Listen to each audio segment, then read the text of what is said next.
Eleanor Hartwell pressed her back against the ballroom wall and counted the roses on the wallpaper. 14. She had counted them 3 times already. It was easier than meeting anyone's eyes.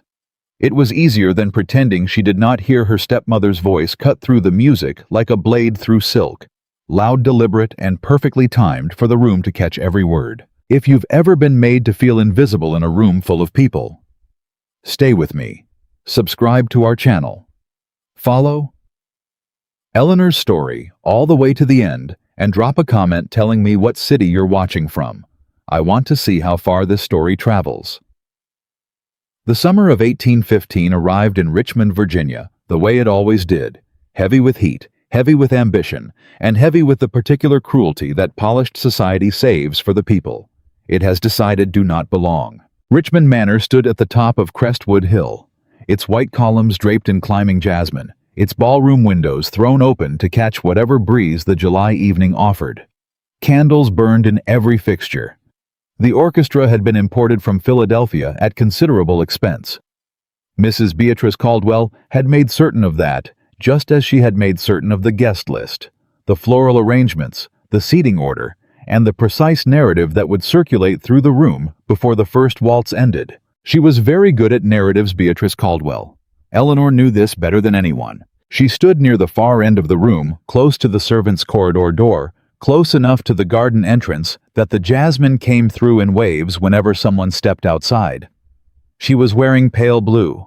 Her mother's color altered to fit the seams let out twice in the last 3 years. It was a good dress. Eleanor knew it was a good dress because it had once belonged to a woman people had actually wanted in a room. She told herself she did not mind standing at the edge. She told herself that 17 times before the evening was an hour old. Judge Nathaniel Blackwood had not yet arrived. She did not know that yet. She did not know his name the way the rest of the room knew his name, not as a title to covet or a position to court, but as a word people said carefully the way they said weather or creditor, with awareness that it could change everything without warning. She knew the name the way she knew most things in Richmond society, overheard half assembled, never directly addressed to her. Beatrice was holding court near the center of the room, which was where Beatrice always positioned herself. Her gown was green silk. Her daughters flanked her, Lavinia on the left, Catherine on the right, and the 3 of them formed a shape that reminded Eleanor, when she allowed herself the thought of a lock and 2 keys. Everything was decorative. Everything was functional. Nothing was accidental. Lavinia laughed at something a young man said and touched his arm with practiced lightness. She was 20, beautiful in a specific and calculated way, and she had learned everything she knew about social power from watching her mother operate. Eleanor had spent 11 years watching both of them. She had learned different things. She had learned, for instance, that the safest position in a room was not the center and not the corner, but the third place close enough to be technically present, far enough to be practically invisible. She had learned that invisible was not the same as safe, but it was adjacent to it. She had learned that people who did not see you could not aim at you. She had been wrong about that last part. Beatrice had long since proven that a well-placed word required no visual target. It only required an audience. Honestly, Beatrice said, and Eleanor heard it the way she always heard Beatrice, not because she was listening, but because Beatrice's voice had a particular carrying quality that seemed to travel through stone. I do not know why I bring her at all. Eleanor did not move. She stands there like a piece of furniture no one wants in their parlor and cannot bear to throw away. Beatrice laughed soft and social, and someone else laughed with her. No prospects, no grace, no understanding of how a room works. Her poor mother, God rest her, had some charm, I will grant that. But Eleanor took nothing from her. Nothing useful anyway. Eleanor counted the roses on the wallpaper. 14. No man in this state, Beatrice continued, and her voice dropped into something that was almost gentle, almost regretful. The way a person sounds when they are delivering a verdict they find personally unfortunate, will ever consider her worth choosing. The music did not stop. The candles kept burning.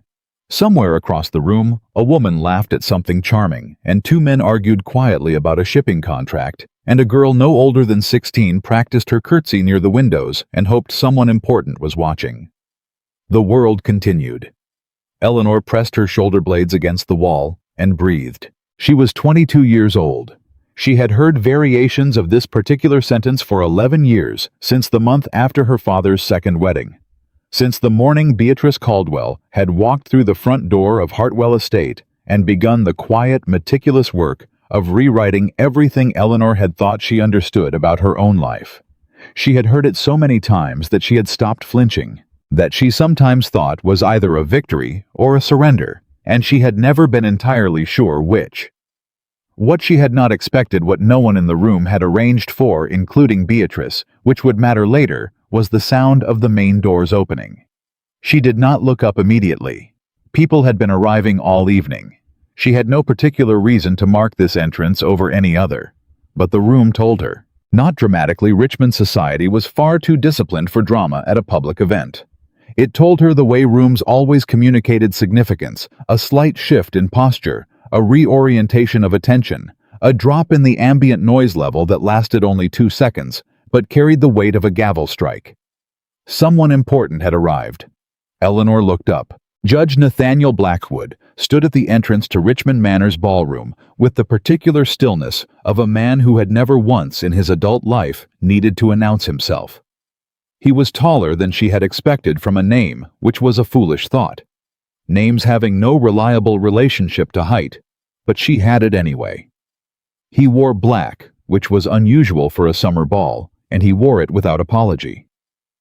His face was the kind of face that had stopped being young some years ago, without becoming old. It had simply settled into itself, all clean angles and deliberate expression, like a document that had been revised until nothing unnecessary remained. He was, Eleanor noted, with the detached accuracy she applied to most observations, the most self-contained person she had seen in a long time. He did not smile at the room, he looked at it. There was a difference. Several people moved toward him within seconds. Mrs. Governor Holbrook, who collected important men the way other women collected jewelry. Thomas Whitfield, whose land dispute with Blackwood's court was still pending. And Lavinia Caldwell, who had recalibrated with the speed and precision of a compass finding north. Eleanor watched Lavinia move and felt something that was not quite pity and not quite admiration. Lavinia was extraordinary at this particular skill. Eleanor had observed it for years without ever wanting to replicate it. Blackwood greeted each of them with economy, a nod here, 3 words, there a handshake that lasted exactly as long as required and no longer. He did not lean in. He did not perform interest. Eleanor turned back to the wallpaper. She was on her 12th rose when she heard Beatrice again. The voice was nearer this time. Beatrice had moved, which meant Beatrice had spotted Blackwood and was repositioning the way she always repositioned when someone of consequence entered the equation. Eleanor did not look up. She knew the trajectory without watching it. Beatrice would cross the room at a social angle, collect Lavinia on the way, and arrive at Blackwood's orbit within 4 minutes with a perfectly reasonable pretense for the approach. What Eleanor did not anticipate was that Beatrice in her crossing would pass close enough to Eleanor's position to use her as a prop. "Ah," Beatrice said to no one in particular and everyone within earshot simultaneously. "There she is, still standing at the wall as always." A light, regretful laugh. "My stepdaughter. Poor dear. No man in this state will ever consider her worth choosing, and I'm afraid she's beginning to understand that herself." It was the second time she had said it that evening. Eleanor understood in the cold and careful part of her mind that repetition was intentional. Beatrice was not careless with language. The second iteration was for a different audience than the first. She still did not move. She heard footsteps. Beatrice continuing onward, the swish of green silk, the murmur of someone responding in a tone too low to decode. And then silence. Not the room's silence. A localized silence, the kind that happens when a person of deliberate purpose stops moving in a place they have chosen. Eleanor looked up. Judge Nathaniel Blackwood was 4 feet away from her, and he was looking directly at her, and he was not moving toward Beatrice. He was not moving anywhere. He was simply standing, looking at her with an expression that was not pity, and was not the careful social blankness she had become accustomed to from powerful men who had been warned off her family's complications. It was something else. something she did not have an immediate word for, which was unusual, because Eleanor Hartwell had words for most things. She straightened her spine. It was involuntary, or almost involuntary, a reflex. The same reflex that had kept her upright through 11 years of Beatrice Caldwell's particular brand of architecture. "Miss," he said. Not her name. He did not know her name. But he said miss the way some men said it, not dismissively, not decoratively, with a weight behind it that meant he was speaking to a specific person and not to a category. "Sir," Eleanor said. Her voice came out even. She had not been certain it would. "I did not catch your name," he said. It was such a plain sentence, such an unremarkable collection of words. But Eleanor heard what was underneath it, that he had been in the room long enough to hear Beatrice's sentence, and he had not walked away from her afterward. He had walked toward her. That sequence of events was so far outside the normal pattern of her evenings that her mind had not yet decided whether to believe it. "Eleanor Hartwell," she said. Something moved in his expression.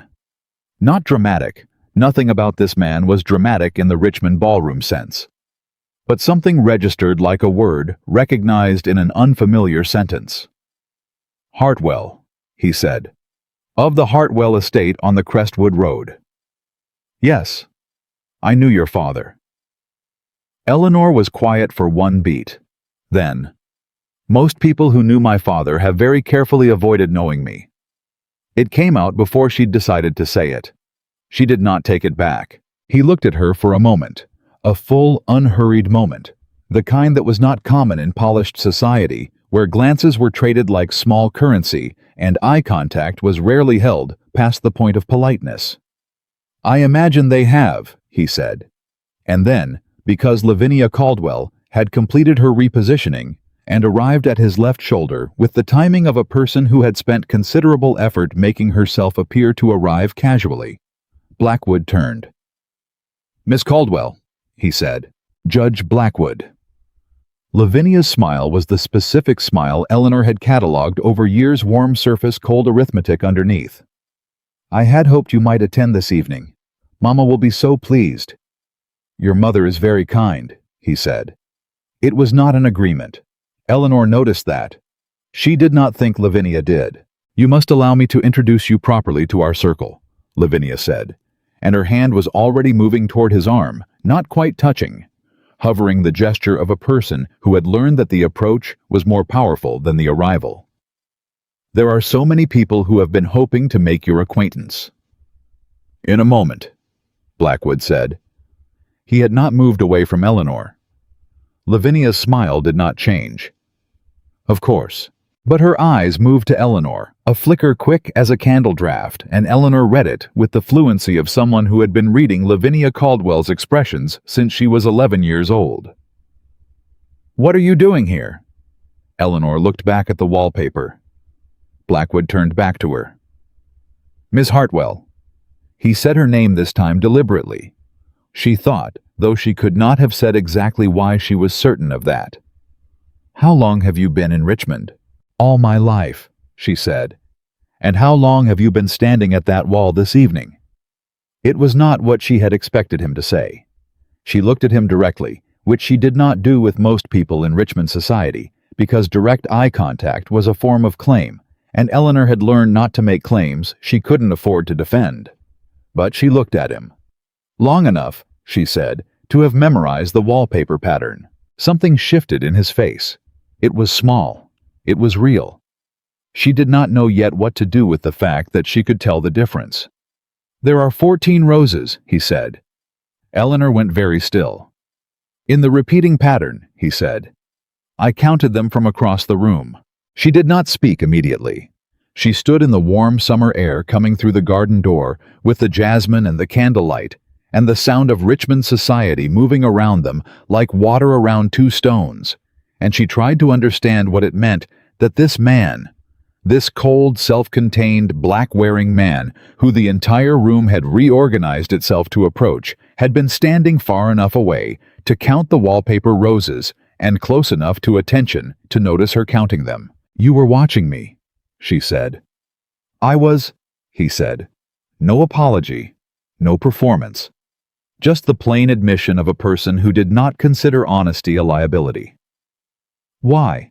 she said. He considered the question. She could see him consider it not performing consideration, but actually doing it, which was different.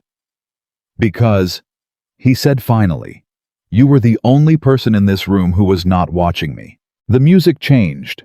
The orchestra moved into a reel, and the floor filled with the organized motion of couples finding their positions. Lavinia had been claimed by a young man with good shoulders and bad judgment, and Beatrice was somewhere near the refreshment table performing regret at some distance. Eleanor and Blackwood stood at the edge of the room and were not dancing. "My stepmother," Eleanor began, "said something unkind," he said. "I heard it." "Both times," she said. "Both times," he confirmed. She held the pause. "And you came over anyway?" "Yes." "Why?" He looked at her the way he had looked at her from across the room, the full, unhurried look that did not traffic in social performance. Because a sentence like that delivered in a room full of people requires either an agreement or a correction. And I found I was not inclined to agree. Eleanor Hartwell had spent 11 years learning not to want things. It was a practical skill, the kind you developed when the things you wanted kept being redirected to people who deserved them less and complained about it more. She had become very good at it. She had in fact become so good at it that she had occasionally worried she had accidentally become good at not wanting anything at all. She felt standing in the summer heat beside this man she had met 7 minutes ago. Something unfamiliar, beginning to move in the carefully still water of her interior life. She was not certain yet whether that was something to be grateful for or something to be afraid of. She suspected with the cool accuracy that had carried her through 11 years of Beatrice Caldwell's household that it might be both. "I should warn you," she said, "that being seen talking to me at any length will carry consequences in this room." "I am aware of how rooms work," he said. "Then you understand what I am telling you." "I understand," he said, "that you are giving me an opportunity to walk away." "Yes." He looked at her steadily. "Miss Hartwell, do I appear to be a man who makes decisions based on what a room recommends?" She studied him, the set of his jaw, the economy of his posture, the way he occupied space without performing it. She thought about the 2 seconds of recalibrated silence that had followed his entrance, and the 4 people who had moved toward him, and the way he had said in a moment to Lavinia Caldwell, without even the minor social softening most powerful men added as decoration. "No," she said honestly. "You do not." "Then," he said, and the word landed with the particular quiet weight of a man who chose words the way judges chose precedents, carefully, consequentially, and with full understanding that they would be held to them. "Perhaps you might tell me something about yourself that has nothing to do with what your stepmother has decided you are worth." The candles burned. The jasmine came in from the garden. Richmond society danced and maneuvered and whispered and performed the elaborate choreography of people who had confused their social position with their actual identity. Eleanor Hartwell stood at the edge of all of it and looked at the most self-contained man she had ever met, and she made a decision. It was a small decision. It was also, though she could not know this yet, the first in a sequence that would undo 11 years of careful, well-practiced smallness. "I can tell you," she said, "that I have read every legal document pertaining to the Hartwell estate, that I have been able to locate, that I understand the inheritance provisions better than my stepmother believes I do, and that I have been waiting for precisely the right moment to act on that understanding." Blackwood was quiet. Then, "How long have you been waiting?" Eleanor met his eyes. 3 years, she said. Something moved behind his expression. Not surprise, not pity. Something that looked to Eleanor's careful and experienced eye like the particular quality of attention a person gives when they have encountered something unexpectedly worth attending to. "Miss Hartwell," he said, and his voice carried the first trace of warmth she had heard in it. Not the performed warmth of ballroom society, but something older and quieter. The kind that lives underneath all the performance and is rarely brought out in public. "Yes," she said. "I believe," he said, "that you may be the most interesting person in this room." Outside, the summer night pressed warm against the windows. Inside, 14 roses repeated themselves across the wallpaper of Richmond Manor, and the orchestra played on, and Beatrice Caldwell searched the room for her stepdaughter, and found her with the particular shock of a woman who had built an entire architecture on a foundation she had just discovered was less solid than she'd planned, talking to the most powerful man in Virginia. Talking. Not being introduced. Not being tolerated. Talking. Lavinia appeared at her mother's shoulder. "Mama." "I see it," Beatrice said. "What does she think she's—" "I see it," Beatrice said again, and her voice had taken on the particular quality it got when she was recalculating. Eleanor knew that quality. She had spent 11 years learning to recognize it, the way you learn to recognize the specific silence before a storm. What neither Beatrice nor Lavinia understood, what Eleanor herself was only beginning to understand, standing in the warm July air with the jasmine coming through the garden door, was that this was not the beginning of a problem that could be recalculated away. This was the beginning of something that had for 11 years and 14 wallpaper roses been waiting. And it had finally been seen. Beatrice Caldwell did not sleep well that night. Eleanor knew this, not because she had been told, and not because she had listened at doors. She was past the age of listening at doors. But because she knew Beatrice the way you know, whether in a place you have lived your whole life. You learn the signs. You learn what a certain quality of silence means, what a particular tightness around the mouth predicts, what the specific rhythm of footsteps on the upper landing at 2 in the morning indicates about the state of a plan that has not gone the way it was supposed to go. Beatrice's footsteps at 2 in the morning meant recalculation. Eleanor lay in her room on the 3rd floor of Hartwell Estate and listened to them and felt for the first time in a long time something that was not quite hope, but was in the same neighborhood. Close enough to be dangerous. Close enough to require care. She did not let herself think about the 14 roses. She did not let herself think about, "I believe you may be the most interesting person in this room." She was too careful for that, and she had been careful for too long to abandon the practice on the basis of one evening and one conversation with a man who, however deliberate his attention had seemed, was still a man she had met 7 minutes before he said it. What she let herself think about instead was the look on Beatrice's face when she had finally located Eleanor across the ballroom. The precise quality of that look. The recalculation behind it. That Eleanor could use. That was real in a way that 14 roses and unexpected warmth in a careful man's voice were not yet not provably real. She would need to be very careful. She fell asleep practicing careful. The morning came in hot and bright the way July mornings did in Virginia, and Eleanor was at the writing desk in the east sitting room before anyone else in the household was properly awake. This was not unusual. She had claimed the early morning hours years ago, not dramatically, not by announcement, but by simple persistence. She was always there before Beatrice descended. She was always gone, or at least unreachable before the day's maneuvering began. She had 3 letters to write that had nothing to do with Judge Nathaniel Blackwood, and she wrote them with the focused efficiency of a woman who understood that the management of her own life required considerably more administrative effort than most people in Richmond society would have believed she was capable of.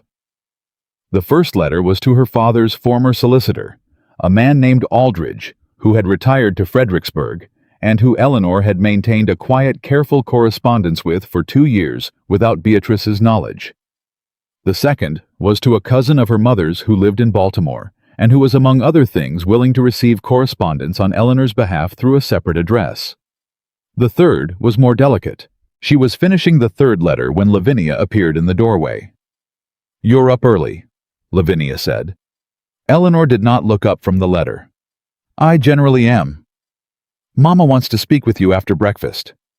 "I imagine she does." A pause.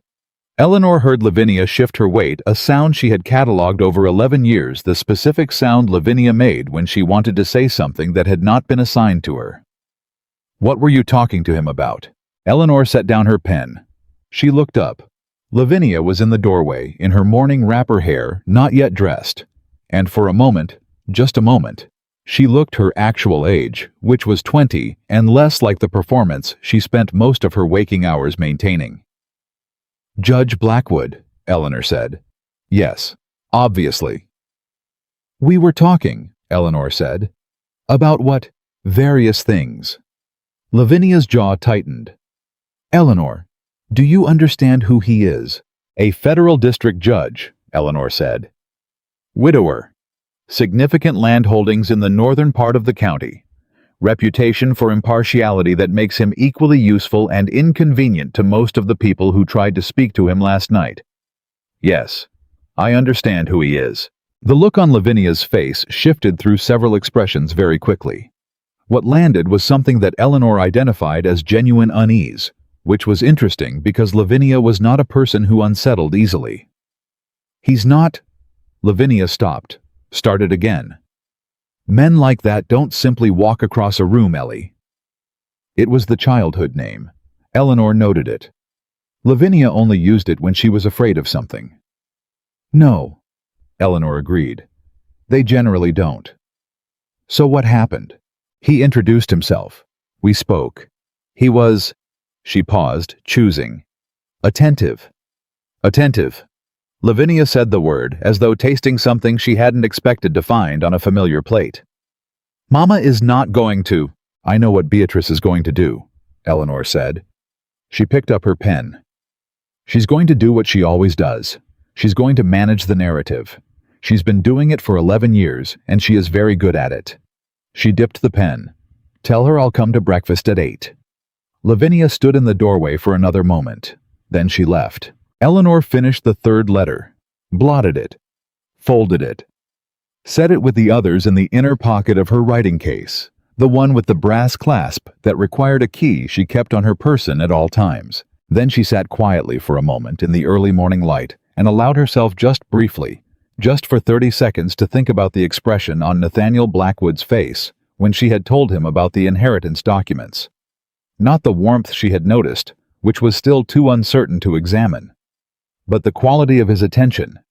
The way he had looked at her, the way a person looks at something that has surprised them not by being strange, but by being more than they had been led to expect. 30 seconds.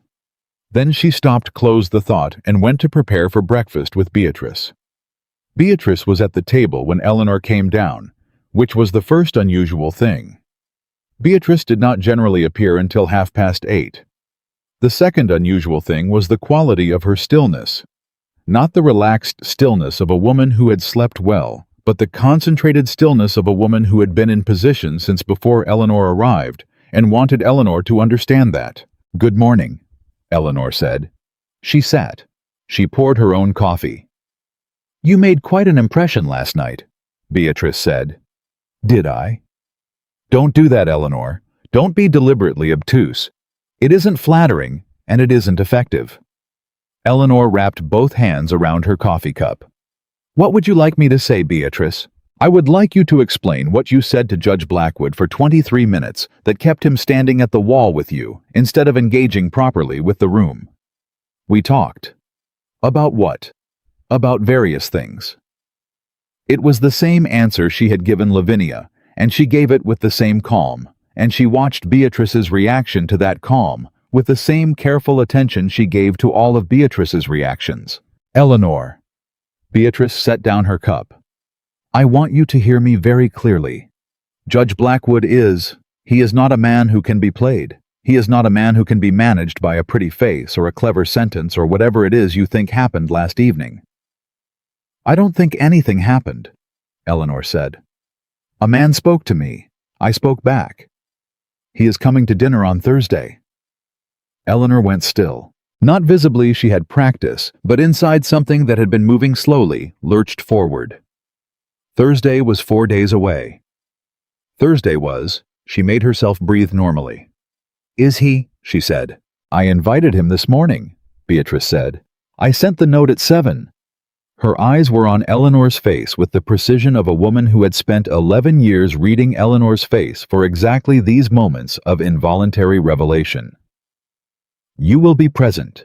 You will be polite. You will not monopolize his attention, and you will not discuss... She paused, deliberate. Whatever you discussed last night. You don't know what we discussed last night. No, Beatrice said. But whatever it was, it will not happen again. She lifted her cup again. Lavinia has a genuine future with this man.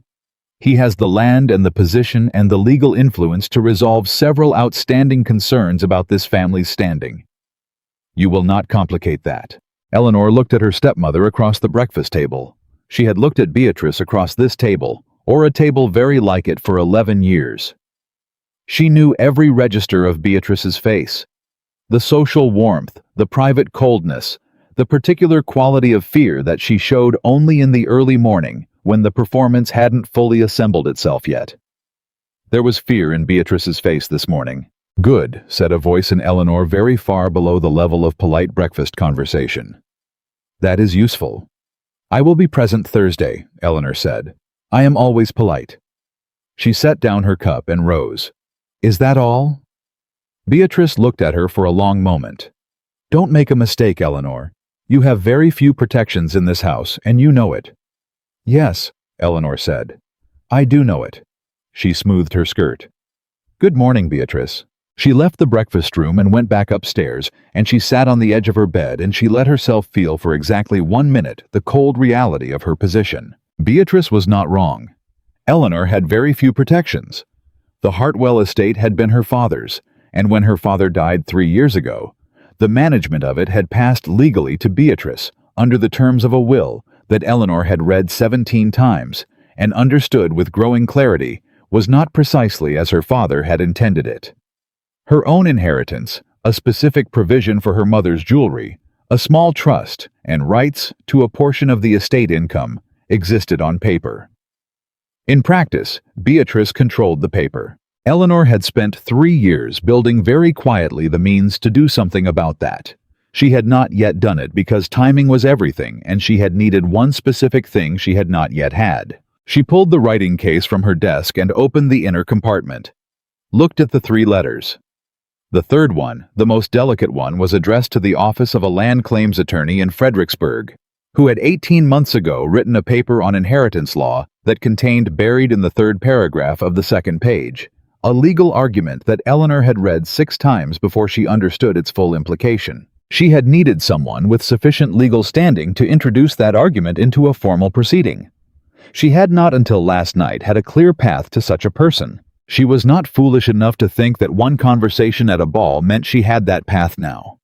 She was not foolish enough to think that Nathaniel Blackwood would walk into a complicated family legal situation on the basis of 14 roses and 23 minutes at the edge of a ballroom.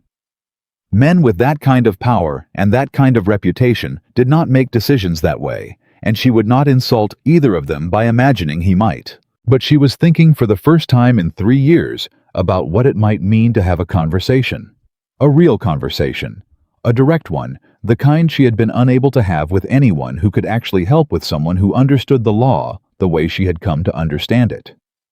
Someone who might at minimum be able to tell her whether the argument she had built over 3 years was as sound as she believed it was. She was not going to allow herself to want anything from Nathaniel Blackwood that went beyond that.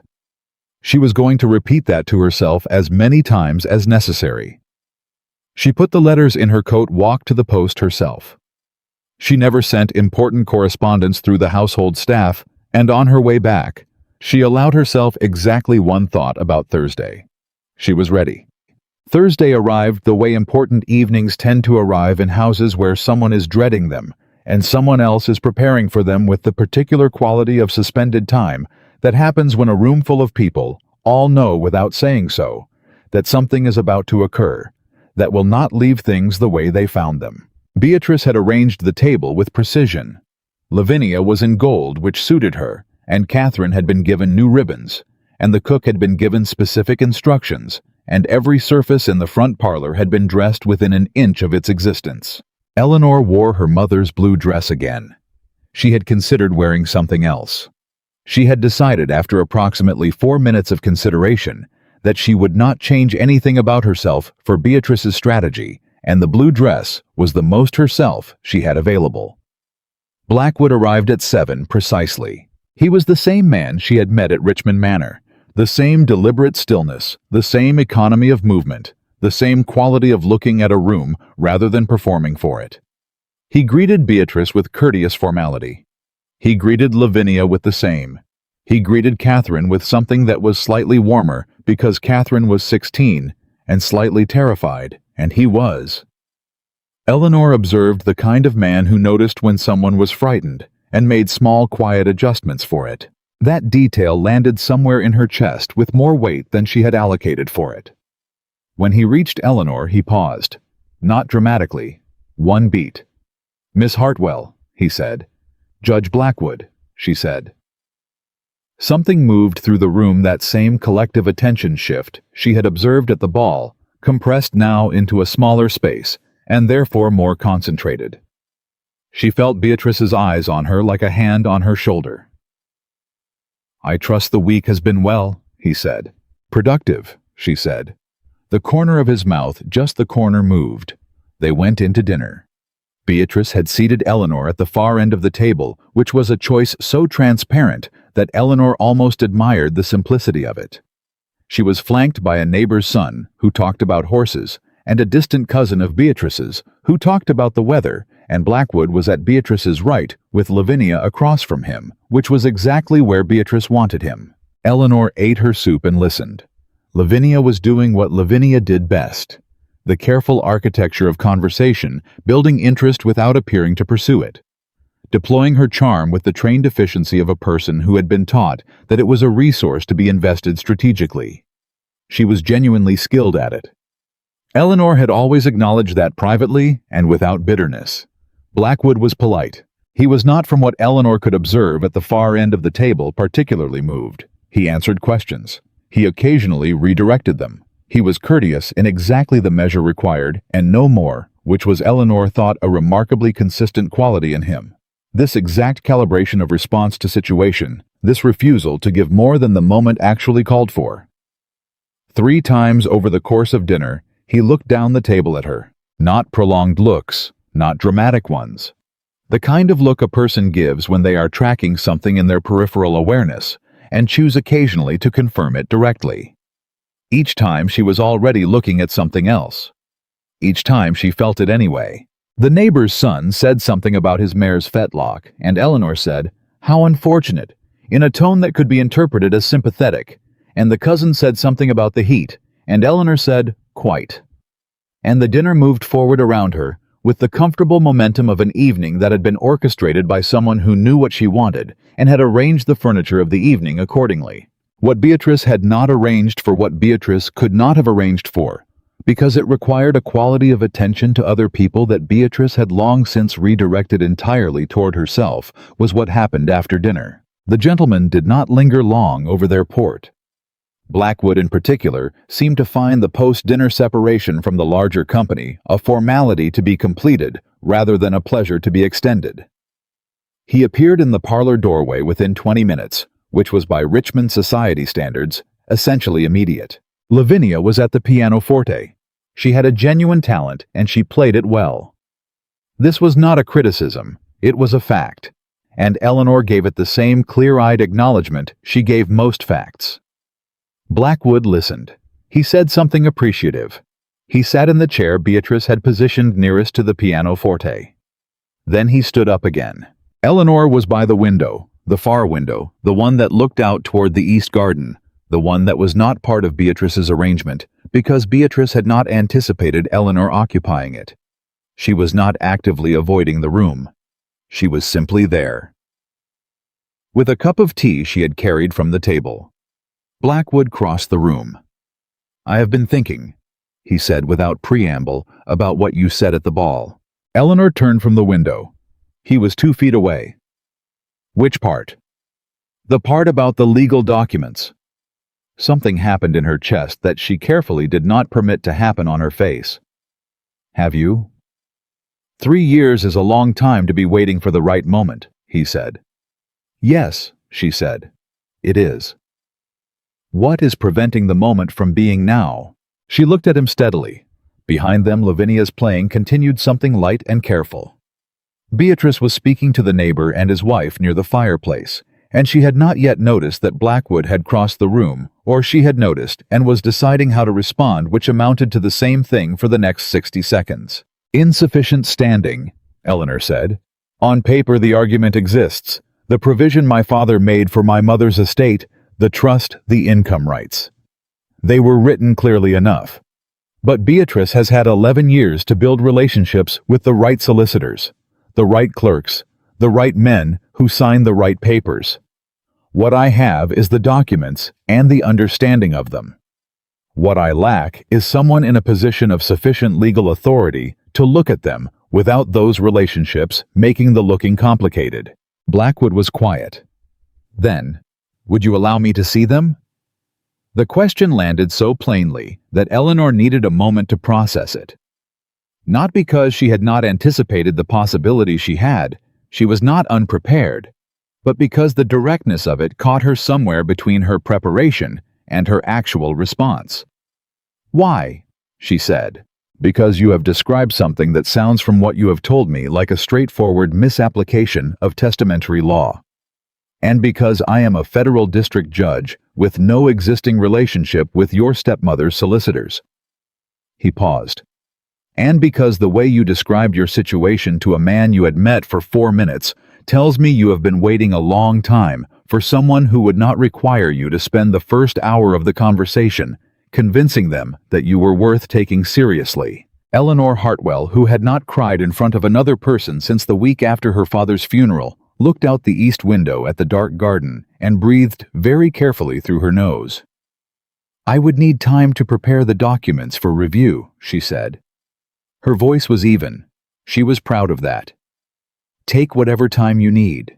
And I would need—" She stopped. Chose the next words with the precision she had applied to every important word of the last 3 years. "I would need you to understand that whatever you find in them, or whatever you are unable to do with them, I cannot—" She stopped again. "Cannot what?" he said, quietly. "I cannot afford to have this be something that costs me what I have managed to hold on to," she said, "which isn't much, but it's what I have. And I have worked very hard to keep it." He was quiet for a moment that was long enough to be real. "Miss Hartwell," he said, "I will not look at those documents and then walk away. That's not something I'm willing to do." She looked at him. "How can you know that you haven't seen them?" "No," he said. "But I've seen you.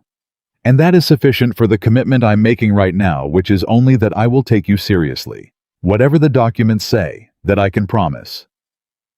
From across the room, Lavinia's playing paused, started again.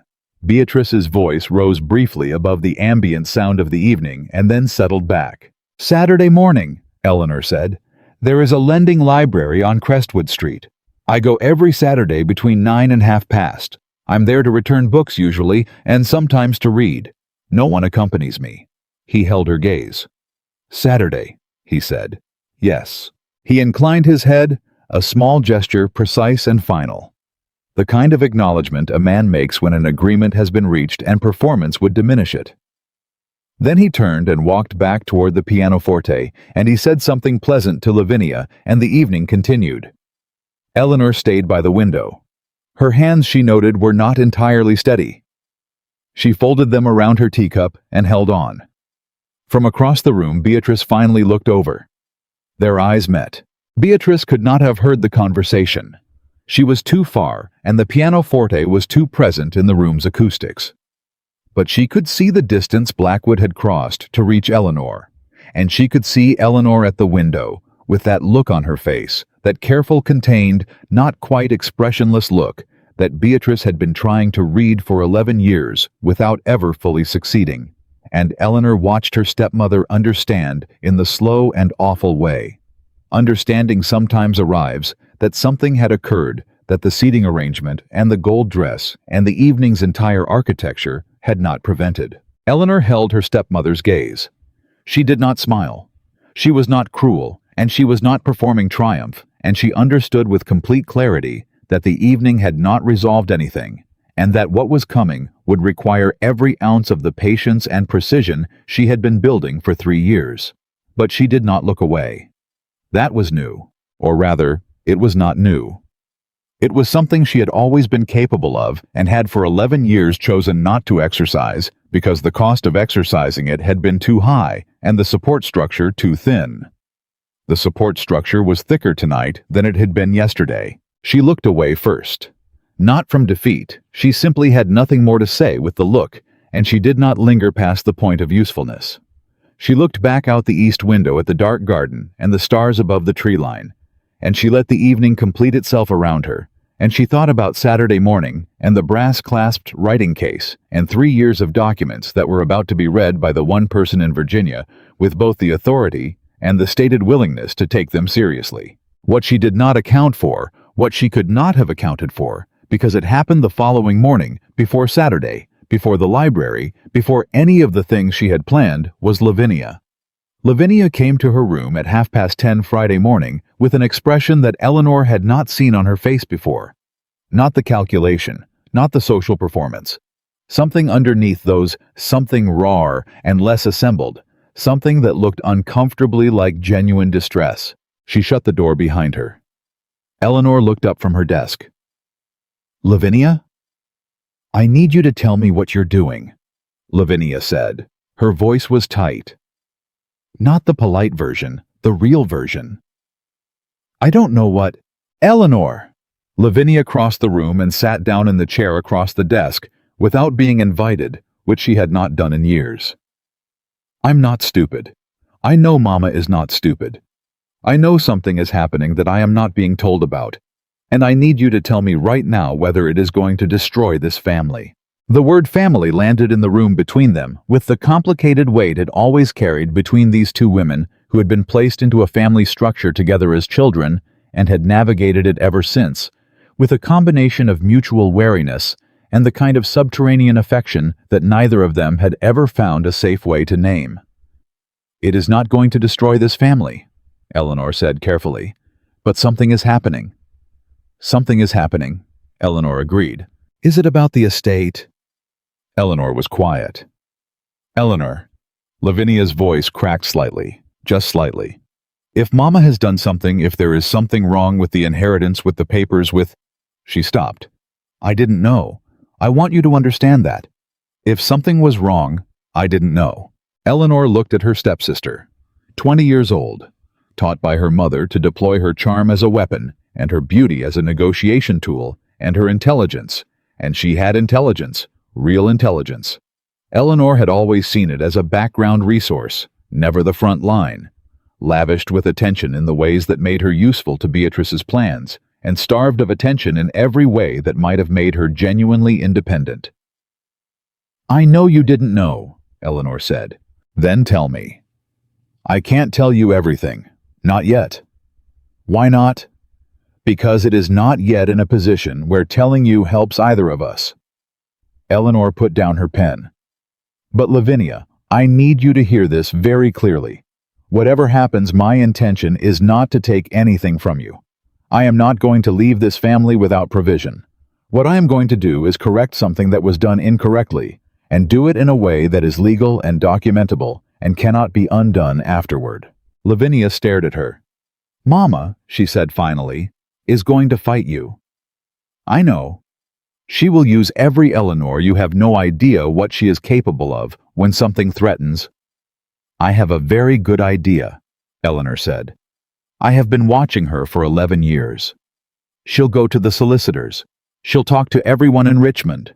She has letters, Eleanor. Things people have said that she's kept. She will use them."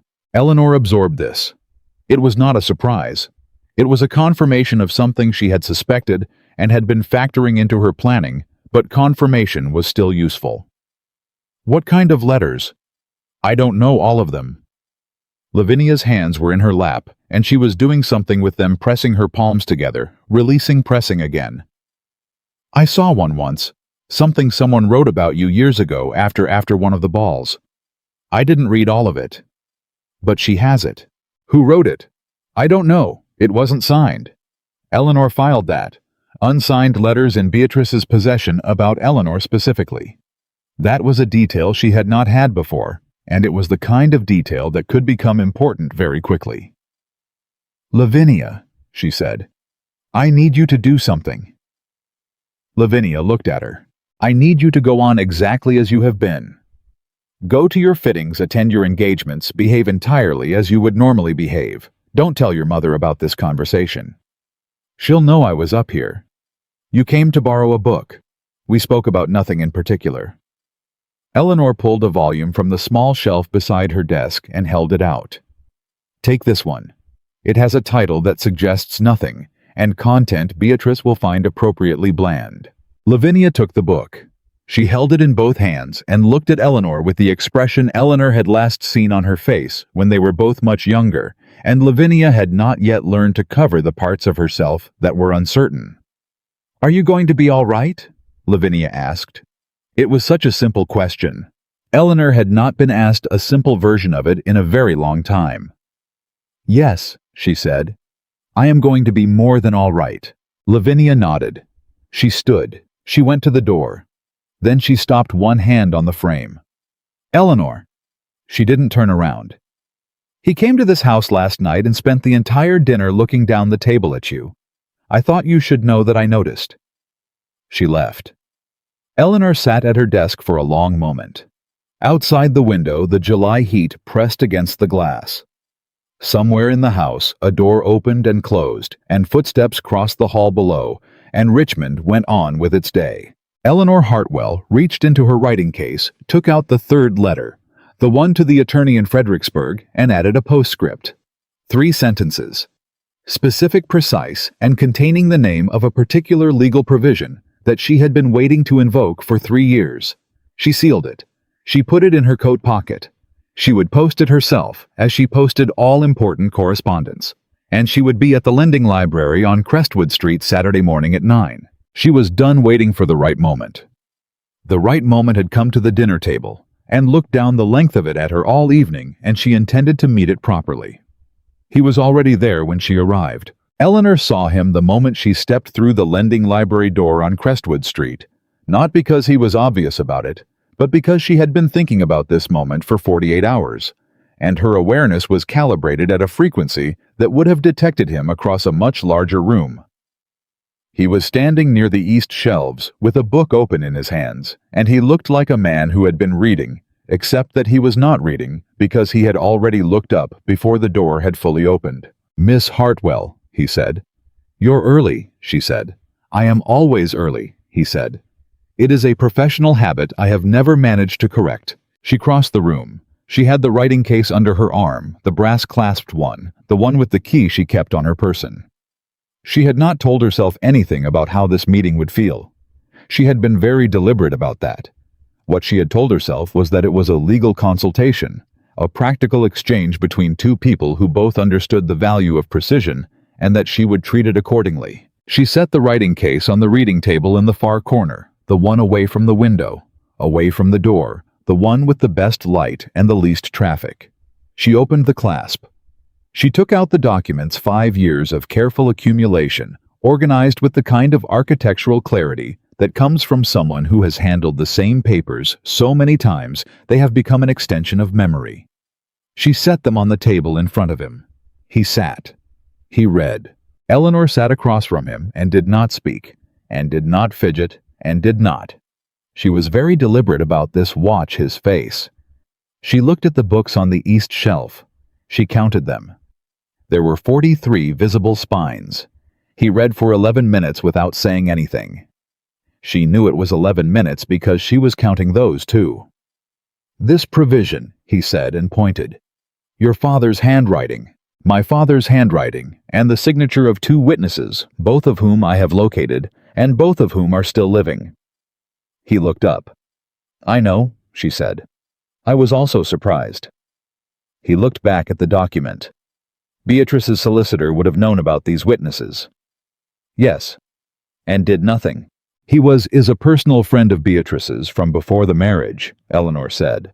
"His name is Retner, Gerald Retner. He has an office on Market Street and a relationship with the county records clerk that I have been documenting for 18 months.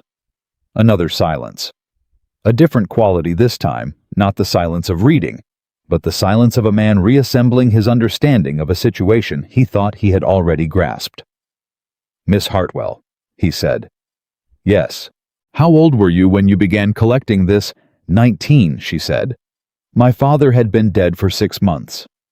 I found the original provision in the estate papers while Beatrice was in Williamsburg for 3 weeks visiting her sister. I had 11 days alone in the study. 11 days, he said. I read everything in the study, twice. He was quiet for a moment, then with a care that she had not expected, and that landed with more weight than she was prepared for. That must have been a very long 11 days. She looked at the 43 books on the shelf. It was productive, she said. He did not push it. She was grateful for that. He went back to the documents. He read for another 8 minutes. She was still counting. He asked her 3 specific questions about the trust provisions, each more precisely targeted than the last, and she answered each one without hesitation, and she could feel, not see, feel the quality of his attention changing. As the minutes passed, the way a room changes quality when a fire catches. "This is sound," he said finally. She did not respond immediately. She had believed it was sound for 3 years. Hearing it confirmed by the one person she had needed to hear it from was a different thing than believing it, and the difference was considerable. "I know," she said. Her voice came out steady. She was proud of it. "The argument is stronger than you may realize," he said.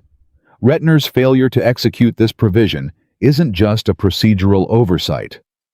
Given the relationship you've documented, it could be construed as..." He stopped, chose the word, "coordinated," which moves it from negligence into territory that has significantly more legal weight. Eleanor's hands were flat on the table. She pressed her palms down. "What would it take," she said, "to move it into a formal proceeding? A petition to the circuit court, supported by the witnesses, the documentation of Retner's relationship with your stepmother, and..." He looked at her. "A filing attorney willing to take it. Are you willing to take it?" "I am a judge," he said. "I cannot be the filing attorney." "I know. I am asking whether you know one." Something happened in his expression. It was small and real, and she was becoming practiced at reading the small, real things in his face, which was a development she noted without fully examining. "I know several," he said. "Would you introduce me to one?" "Yes," he said, without hesitation, without the performance of deliberation that most men added when they were about to do something that cost them.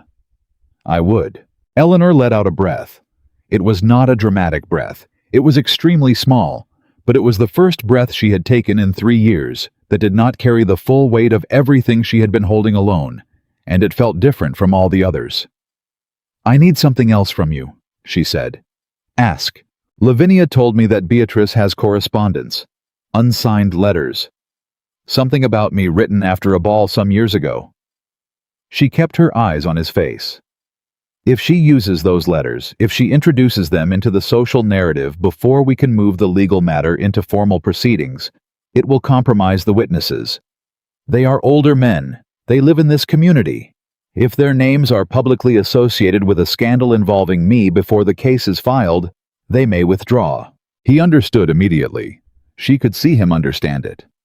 "You need the social move made before she makes hers." "I need the social move made in a way that neutralizes the value of unsigned letters," she said. "Which means I need the question of my character and my reputation to be..." She paused. This was the hard part, the part she had rehearsed and still found difficult. "Not a question." He looked at her for a long moment. "You understand what you are asking," he said. It was not a question. "I understand exactly what I'm asking," she said, "and I am not asking you to do it. I am telling you what the problem is, because you asked me to tell you what the problem is, and because I decided before this meeting very deliberately that I was not going to make this easier for myself by telling you only the parts that are comfortable." He was quiet. She held it. "Miss Hartwell," he said. His voice was different, lower, the careful surface of it doing something she hadn't heard it do before. "When I told you I would take you seriously, I meant it without conditions." "I know," she said. "I'm holding you to it." The corner of his mouth moved. It was not quite a smile. It was the motion a smile makes when it is genuine, and the situation is too important for the full version. "Give me 2 weeks," he said. She had not expected that. She had expected she wasn't certain what she had expected. Not that. Not the specific numerical commitment of 2 weeks said in the tone of a man who was already calculating what those 2 weeks would require of him. 2 weeks for what, she said. To make a move that makes those letters irrelevant, he said. Socially, before the legal matter is filed. Eleanor looked at him. What kind of move? The kind, he said, that Richmond society cannot ignore, and cannot reframe, and cannot reduce to a narrative your stepmother controls. She held the pause. You're being deliberately vague. I am being deliberately careful, he said, because I want to do this correctly, and I don't want to say something now that I then have to explain away later. You think I can't handle an explanation. I think, he said, that you have spent 11 years handling things alone, and I would like for once to handle this particular thing, before you have to manage the consequences of it. He looked at her steadily. Will you trust me for 2 weeks? Eleanor Hartwell had not trusted anyone with anything that mattered in 3 years. The practice of trust for her had become so closely associated with the memory of loss, her mother's death. Her father's death, the 11 days alone in the study, with the documents that she had almost stopped recognizing it as a thing she was still capable of. 2 weeks, she said. 2 weeks, he confirmed. Ooh. She closed the writing case. She stood. He stood the automatic, unrehearsed courtesy of a man who had been raised with it and had never thought to deploy it strategically. She noted not for the first time that he was taller than she remembered from the ball. Or she was closer to him now than she had been then. Saturday afternoons, she said. I walk the east path along the Hartwell property line. It borders the Whitmore land to the north, which nobody uses in July because of the drainage issues. It is entirely private, and my stepmother believes I am in the habit of reading in the garden. He looked at her. Next Saturday, she said. If you have something to tell me. I will have something to tell you, he said. She nodded. She picked up the writing case. She walked to the door, and she was almost through it when he said quietly behind her, Miss Hartwell. She stopped. For what it's worth, he said, what you have built here alone over 3 years at 19 without support is the most meticulous piece of legal preparation I have seen in a very long time. Eleanor stood in the library doorway with the July heat coming in from Crestwood Street and the brass-clasped case under her arm, and she did not let herself feel the full weight of that sentence, because if she felt the full weight of it, she would not be able to walk back through town to Hartwell Estate with the composure she needed to maintain. Thank you, she said. She said it simply, without minimizing it and without performing the gratitude. Just the plain acknowledgement of something that had cost him nothing to say, and had cost her 11 years to earn. Then she walked home. The 2 weeks that followed were the longest 2 weeks of Eleanor Hartwell's life, and she had survived some very long stretches of time. Beatrice moved on the 3rd day. Not dramatically. That was not Beatrice's style. Beatrice's style was the kind of pressure that didn't announce itself until you looked back and understood that it had been applied continuously since before you noticed it beginning. Eleanor understood this. She had catalogued Beatrice's methods with the same thoroughness she had applied to the estate documents, which was why she recognized what was happening when Mrs. Governor Holbrook encountered her at the milliner's on Tuesday and was noticeably less warm than she had been the previous week. Not cold, just adjusted. The precise degree of warmth reduction that communicates to the person receiving it that someone in their social world has been speaking to someone in yours. Beatrice had been speaking. Eleanor purchased the ribbon she had come for and went home and added the encounter to the notebook she kept locked in the same drawer as her mother's letters. On Thursday, she saw Lavinia at the Whitmore social tea, and Lavinia's eyes across the room carried a message that read very clearly, I did not do this. I want you to know, I did not do this. Eleanor gave a small nod. She believed her. On Friday morning, Beatrice called her into the downstairs parlor. I want to discuss your behavior at the library on Saturday, Beatrice said. Eleanor sat with her hands in her lap and her face composed. I was returning books. You were seen. I am generally visible in public spaces, Eleanor said. You were seen, Beatrice said again more precisely, in private conversation with Judge Blackwood. The library on Crestwood Street is a public establishment open to all subscribers, Eleanor said. We were both there. We spoke. Eleanor. Beatrice's voice dropped into the particular register she used when she was about to say something she had prepared. I want you to understand something about this situation that I do not believe you fully appreciate. Judge Blackwood is a man of considerable standing and considerable caution. He does not form attachments lightly, and what you may interpret as interest is, I assure you, the professional courtesy of a man who has learned to be polite without being particular. She folded her hands. I would hate for you to make a decision based on a misreading that humiliates you further. Further, Eleanor said. Beatrice's expression did not change. I am thinking of you. Of course, Eleanor said. You have so little to work with, my dear. I only want... Beatrice, Eleanor said. Something in her voice made Beatrice stop. I know, Eleanor said. And there was a quality in her voice that had not been there before, or had been there dormant waiting for exactly this moment to surface. A quality of complete and absolute certainty. I know about the letters. Beatrice went very still. I know you have them, Eleanor said. I know what you intend to do with them. And I want you to know that I have considered that possibility extensively and made the appropriate preparations. She rose. I am not afraid of the letters, Beatrice. I want you to carry that with you. She left the parlor. Her hands were shaking by the time she reached the top of the stairs, but they were shaking. The way hands shake when something that has been held under pressure for a very long time is finally released. And that was different from fear, and Eleanor knew the difference. The following Saturday, she walked the east path along the Hartwell property line. Blackwood was there. He had come from the north end of the path, the Whitmore approach, the one that could be reached without passing through the Hartwell gate. He was in ordinary clothes, no judicial formality, which was the first time she had seen him without the armor of professional dress. He looked somehow both more ordinary and more real. You look like you've had a difficult week, she said.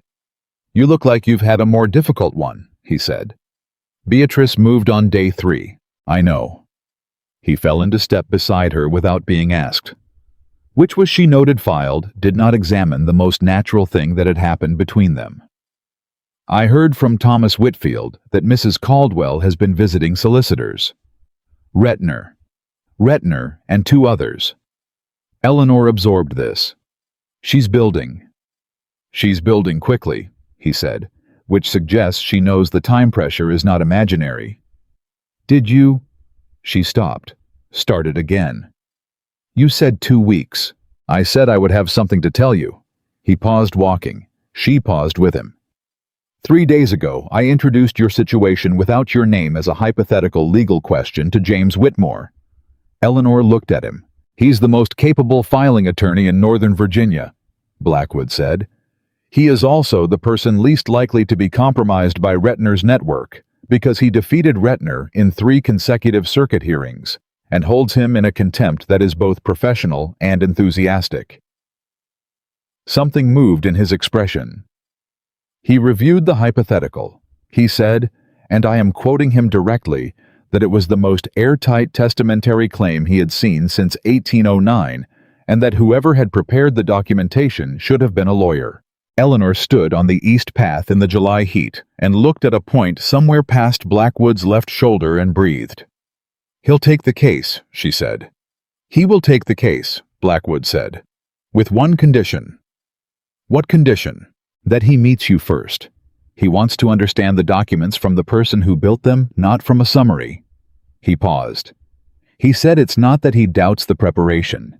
He said again directly that if the person who built this is as capable in person as they appear on paper, he wants to know that before he goes into a proceeding where the opposition is going to come at the character of his client. Eleanor turned this over. He wants to make sure I won't fall apart. He wants to make sure, Blackwood said carefully, that you are who these documents suggest you are. And what do the documents suggest I am? He looked at her. Someone who has been waiting very patiently to be exactly this prepared. She was quiet for a moment.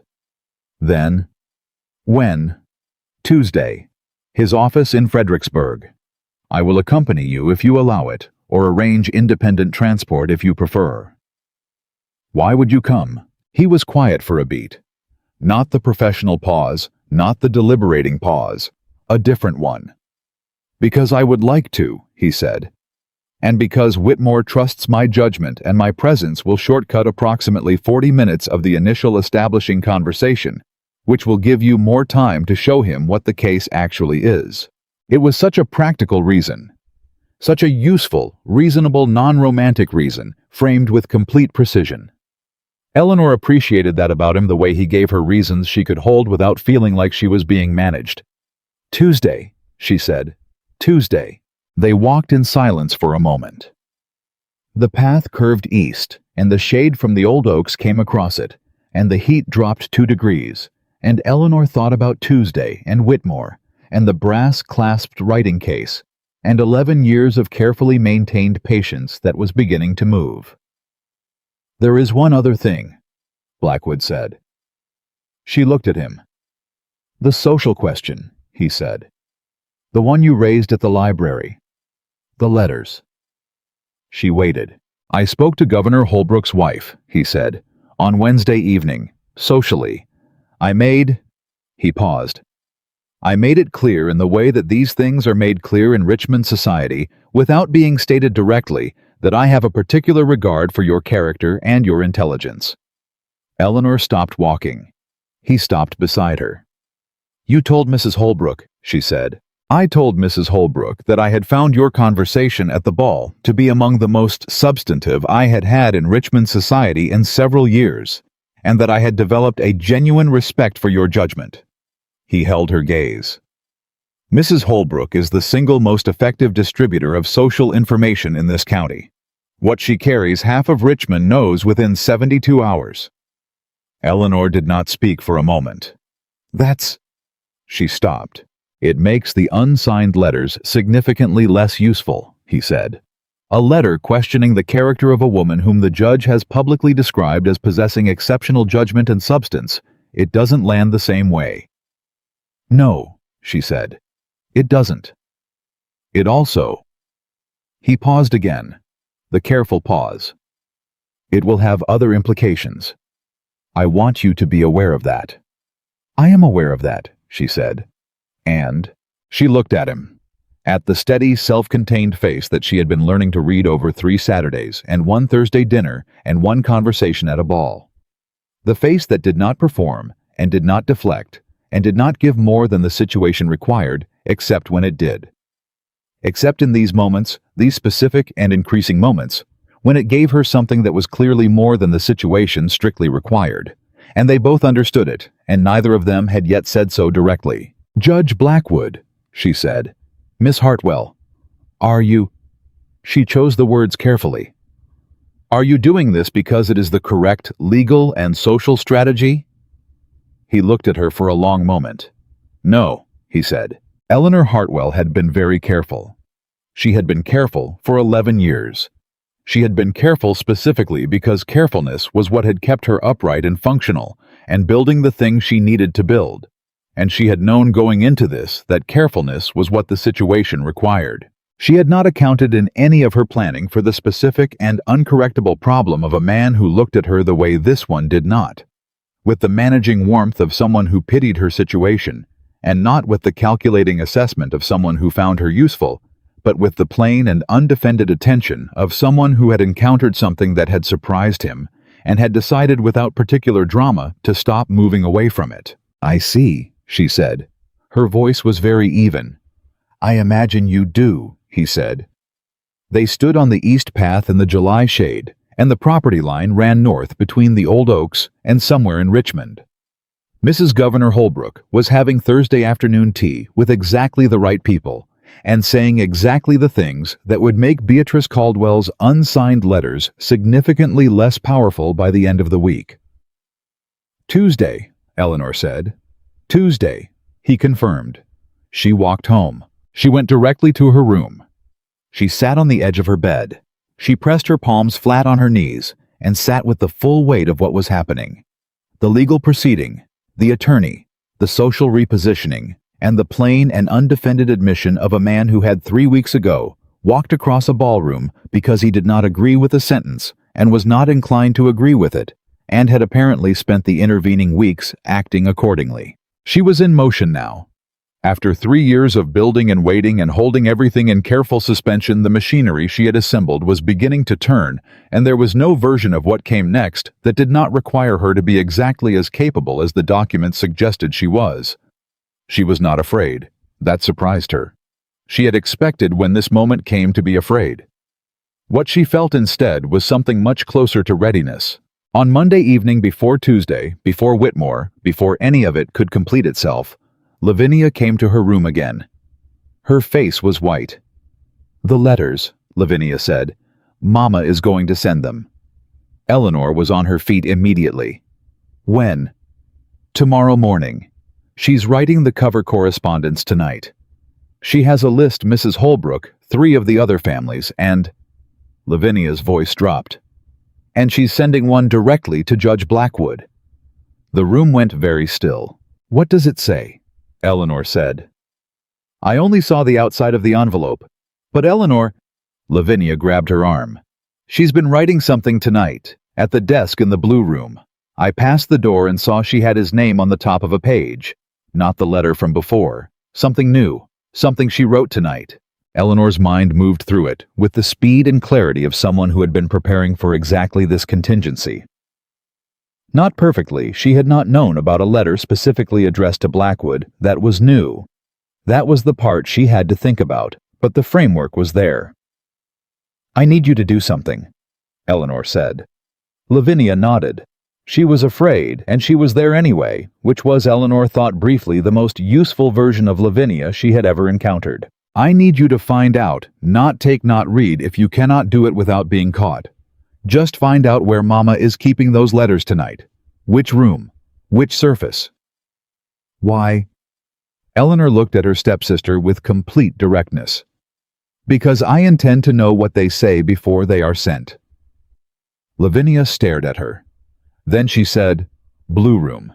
She always locks things in the right-hand drawer of the writing desk. The key is on the chatelaine she keeps on her dressing table." Eleanor blinked. "You already know." "I have lived in the same house as her for 20 years, Lavinia said. "I know where everything is."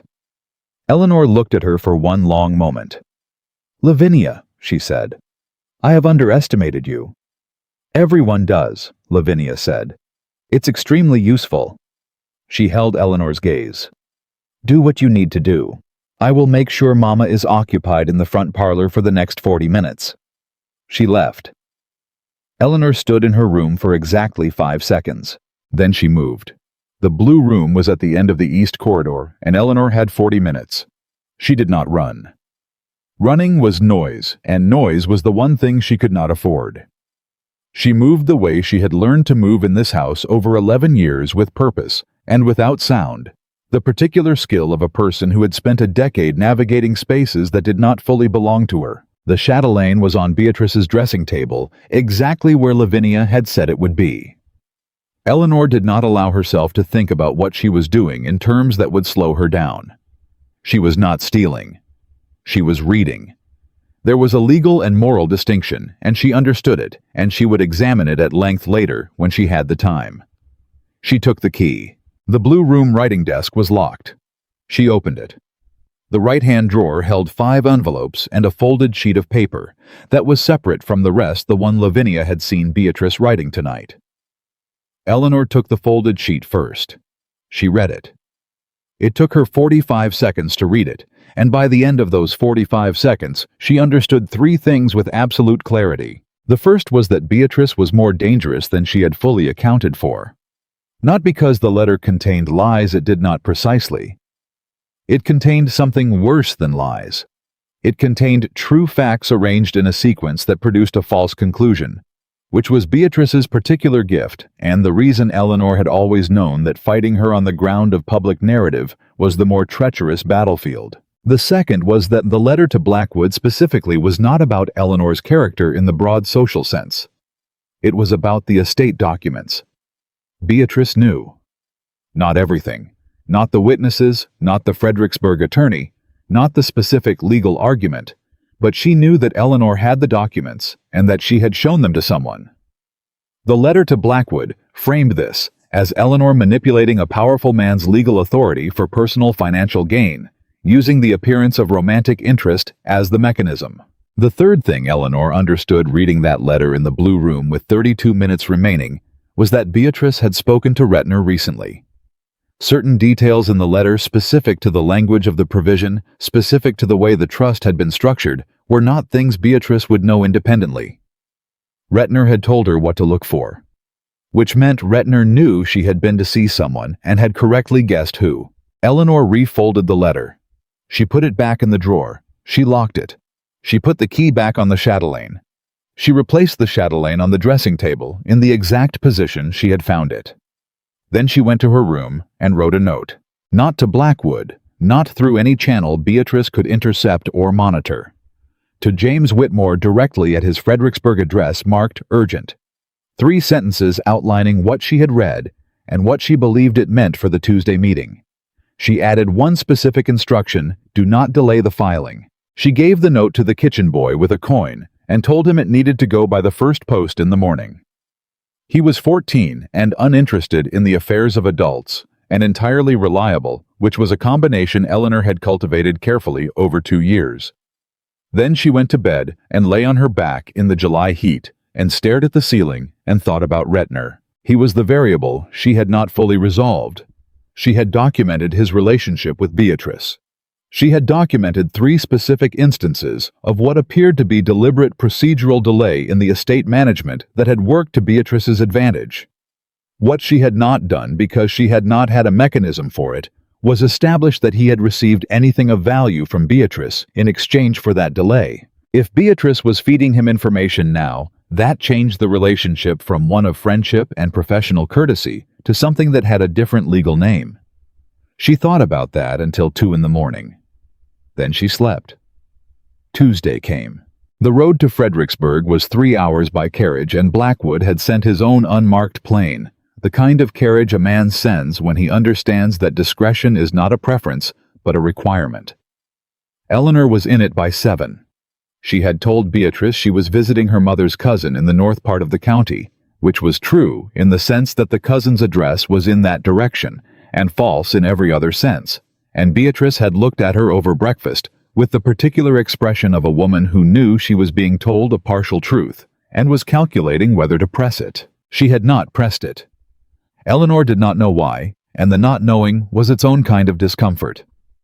Blackwood was waiting at Whitmore's office. He looked at her when she came through the door, and something passed between them that was not a greeting and not a question, and was not anything she had a clean word for, a mutual taking stock, a 2-second confirmation that the other person was still exactly who they had understood them to be. She found that she needed it more than she had anticipated. "You sent Whitmore a note," he said quietly before she had fully crossed the room. "I did. He told me this morning. I assumed he would." "What happened?" she told him, concisely, completely, without editorializing. The blue room, the chatelaine, the letter, the specific content, Rettner's fingerprints on the language. He listened without interrupting, which she had come to understand was a quality of his that was rarer than it should have been in men of his position. When she finished, he was quiet for 3 seconds. "She knows about the documents," he said. "Not specifically. She knows I have them and have shown them to someone. She doesn't know about Whitmore, or the witnesses, or the Fredericksburg filing. But she will move today." "The letters were ready to send this morning," Eleanor said. "The kitchen boy had my note out by 6. Whether I beat her to Whitmore by enough?" "You did," Whitmore said. They both turned. James Whitmore was a small man with a large reputation, which Eleanor had known from correspondence but was still adjusting to in person. He was perhaps 50, compact, with the particular energy of someone who ran at a slightly faster pace than the world around him. He had her note in his hand. "I filed the petition at 8 this morning," he said. "Circuit Court. It is on the record as of 2 hours ago." He looked at Eleanor with an expression that was direct and assessing, and she thought satisfied in the specific way of a man who has been told a bridge will hold, and has just put his full weight on it. Miss Hartwell, your documentation is the cleanest I have seen since I passed the bar. Sit down. We have a great deal to discuss. Eleanor sat. The meeting lasted 2 hours. Whitmore asked questions the way Blackwood did, precisely without preamble, without the decorative softening that most men added when they were speaking to a woman about matters they doubted she fully understood. She answered every question. She produced 3 documents from the writing case that he had not yet seen, that she had not sent to Blackwood initially, because she had been waiting to confirm the primary argument held before introducing the supplementary material. When she put the 3rd document on the table, Whitmore looked at it for a long moment. Then he looked at Blackwood. Then he looked back at Eleanor. "Where did you find this?" he said. "In the estate records, filed incorrectly under the household accounts for 1812. I believe incorrectly is the generous interpretation. The less generous interpretation being that it was filed there deliberately." "Yes, by Rettner." "That is my interpretation," Eleanor said. "I cannot prove intent. I can prove placement, and I can prove that the document directly contradicts a claim Rettner made in a formal correspondence to the county clerk in March of 1813. Whitmore set the document down. He folded his hands on the table. "Miss Hartwell," he said, "I have been practicing law for 26 years. I have seen perhaps 4 cases in that time where the person who was wronged walked in with everything I needed to win. You are the 5th. He paused. "How long did it take you to find that document?" 4 hours, she said. "I had found everything else first. That one I almost missed because it was misfiled by the wrong year. It was in 1812 when the provision it contradicts was executed in 1813, which meant it appeared on a casual reading to predate the relevance." "But you read it anyway." "I read everything." "Yes," he said. "I can see that you did." He picked up his pen. "The petition is filed. Rettner will be served notice within 48 hours, at which point he will go directly to your stepmother, and she will go directly to every social contact she has, and the next 2 weeks of your life are going to be considerably unpleasant." "I know," Eleanor said. "Is there anything in your personal history that she can introduce into these proceedings that would—" "No," Eleanor said. "There is not. The letters she has been circulating socially are unsigned," Eleanor said, "and contain no specific claims that can be substantiated because they are not about specific events. They are characterizations, which are not admissible, and which I have already taken steps to address." Whitmore glanced at Blackwood. Blackwood said nothing. His expression said something, but Eleanor did not look at it long enough to read it completely. "Then we proceed," Whitmore said. "I will be in contact within 3 days. Do not—" He looked at her directly. "Discuss the specifics of this filing with anyone in your household, including your stepsister." "I understand."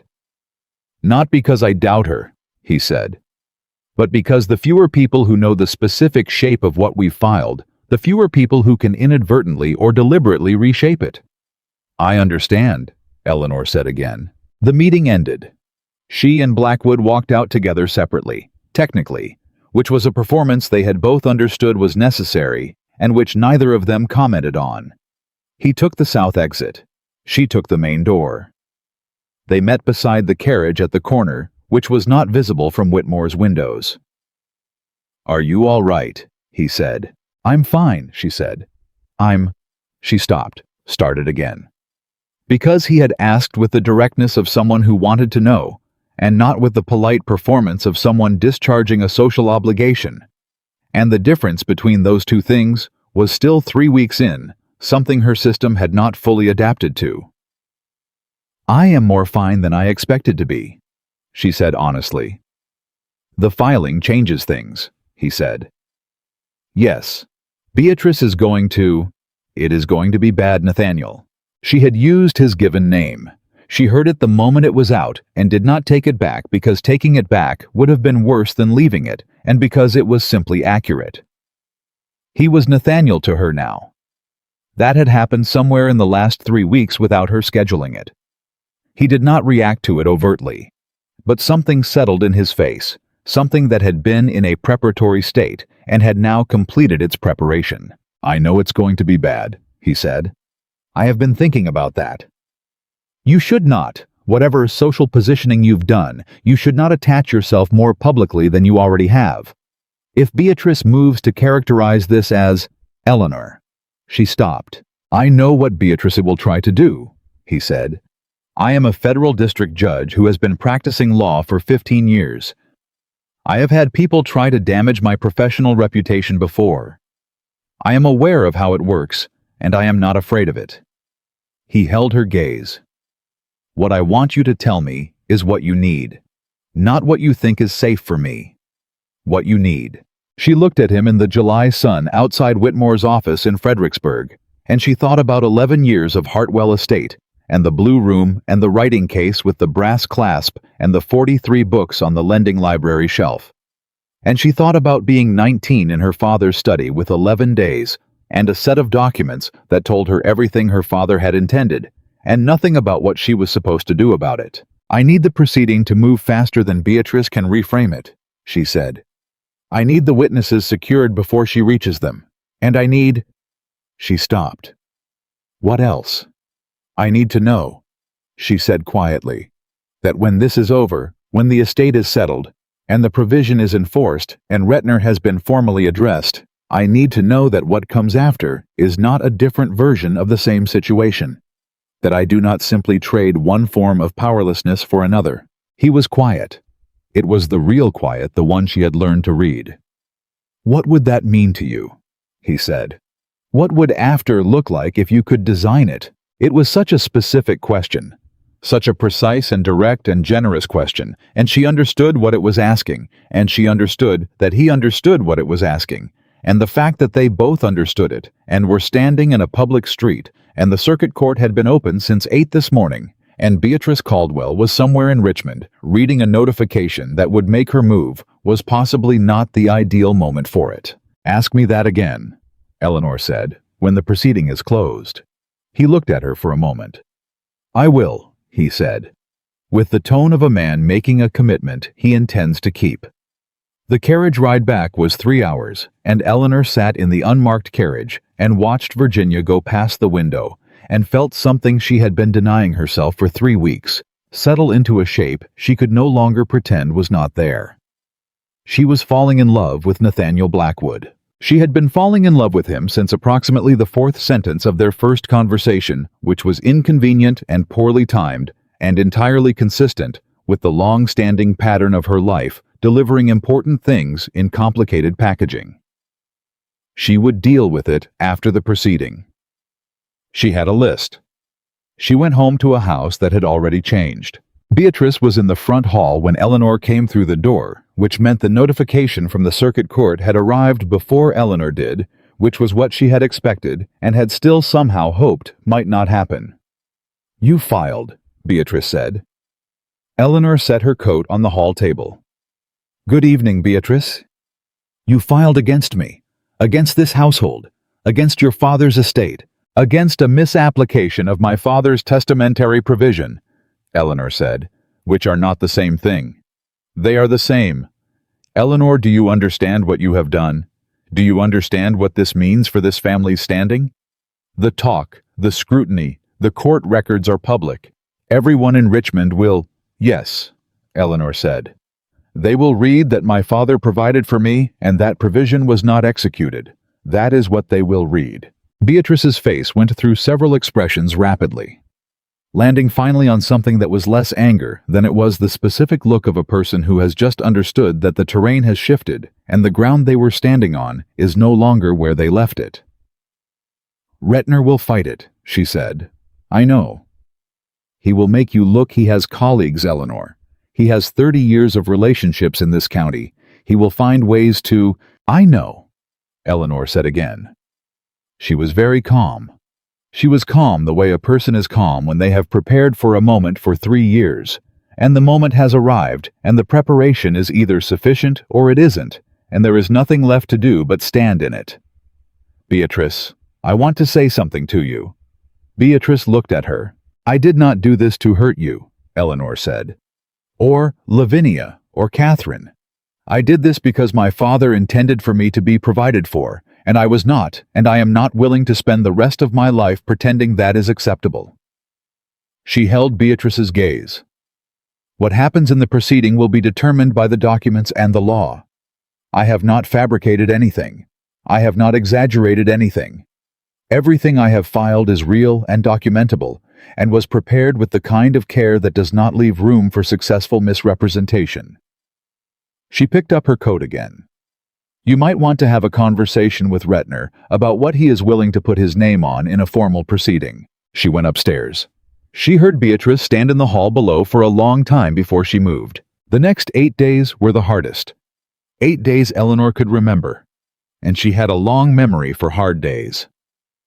Beatrice moved with the speed and precision of a woman who had been building toward exactly this scenario for years and had her counterattack pre-assembled. The social letters went out, not the unsigned ones. Those had been complicated by Mrs. Holbrook's circulation of Blackwood's commendation, which had done exactly what Blackwood had intended.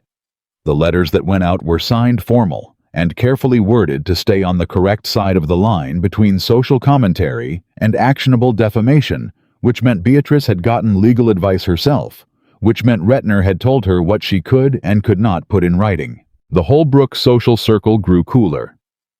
2 invitations that Eleanor had been expecting were not extended. At Sunday service, 3 women who had previously greeted her with warmth gave her the slightly reduced version, not cold, not hostile, just carefully measured. Eleanor noted each instance, added it to the notebook, continued.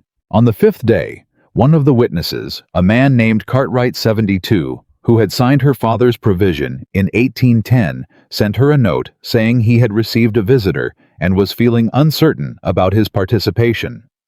Eleanor went to see him the same afternoon. She sat in his parlor, and she did not perform distress, and she did not apply pressure, and she showed him on paper exactly what his signature had meant in 1810, and exactly what the legal protection for that signature meant now, and exactly what the consequence of withdrawal would be for the other witness for the provision itself, and for the question of whether what had been done to Eleanor's inheritance was ever formally addressed. He was quiet for a long time after she finished. "You look like your mother," he said. "So I've been told," she said. She was a good woman, steady." He looked at his hands. "Your father he would not have wanted this for you." "No," she said. "He wouldn't have." Another silence. "I'll not withdraw," Cartwright said. Eleanor thanked him. She shook his hand, which was not done. Women did not shake hands in Richmond society in 1815. And he looked startled, and then he looked moved, and then he said very quietly, "You go on then, Miss Hartwell," in the tone of a man sending someone into a battle he cannot join but wants to bless. She went on. On the 8th day, Blackwood sent a note. 3 lines. Formal, careful, the kind of note that could be read by anyone and would reveal nothing. It said only that there was a development in a professional matter they had discussed, and he would appreciate a few minutes of her time at the lending library Saturday morning if she was available. She was available. She arrived at the library on Saturday to find him already there, and his face carrying the specific quality it had when he had something to tell her that was significant and was not yet certain how she would receive it. Rettner withdrew from the proceeding, he said. Eleanor went completely still. This morning, Blackwood said. His letter to the circuit court arrived by the first post. He cited a conflict of professional interest and has removed himself from any representation related to the Caldwell estate management. He withdrew, she said. He withdrew. Why? She was already thinking past the fact toward the mechanism. Because Rettner did not withdraw from things out of conscience.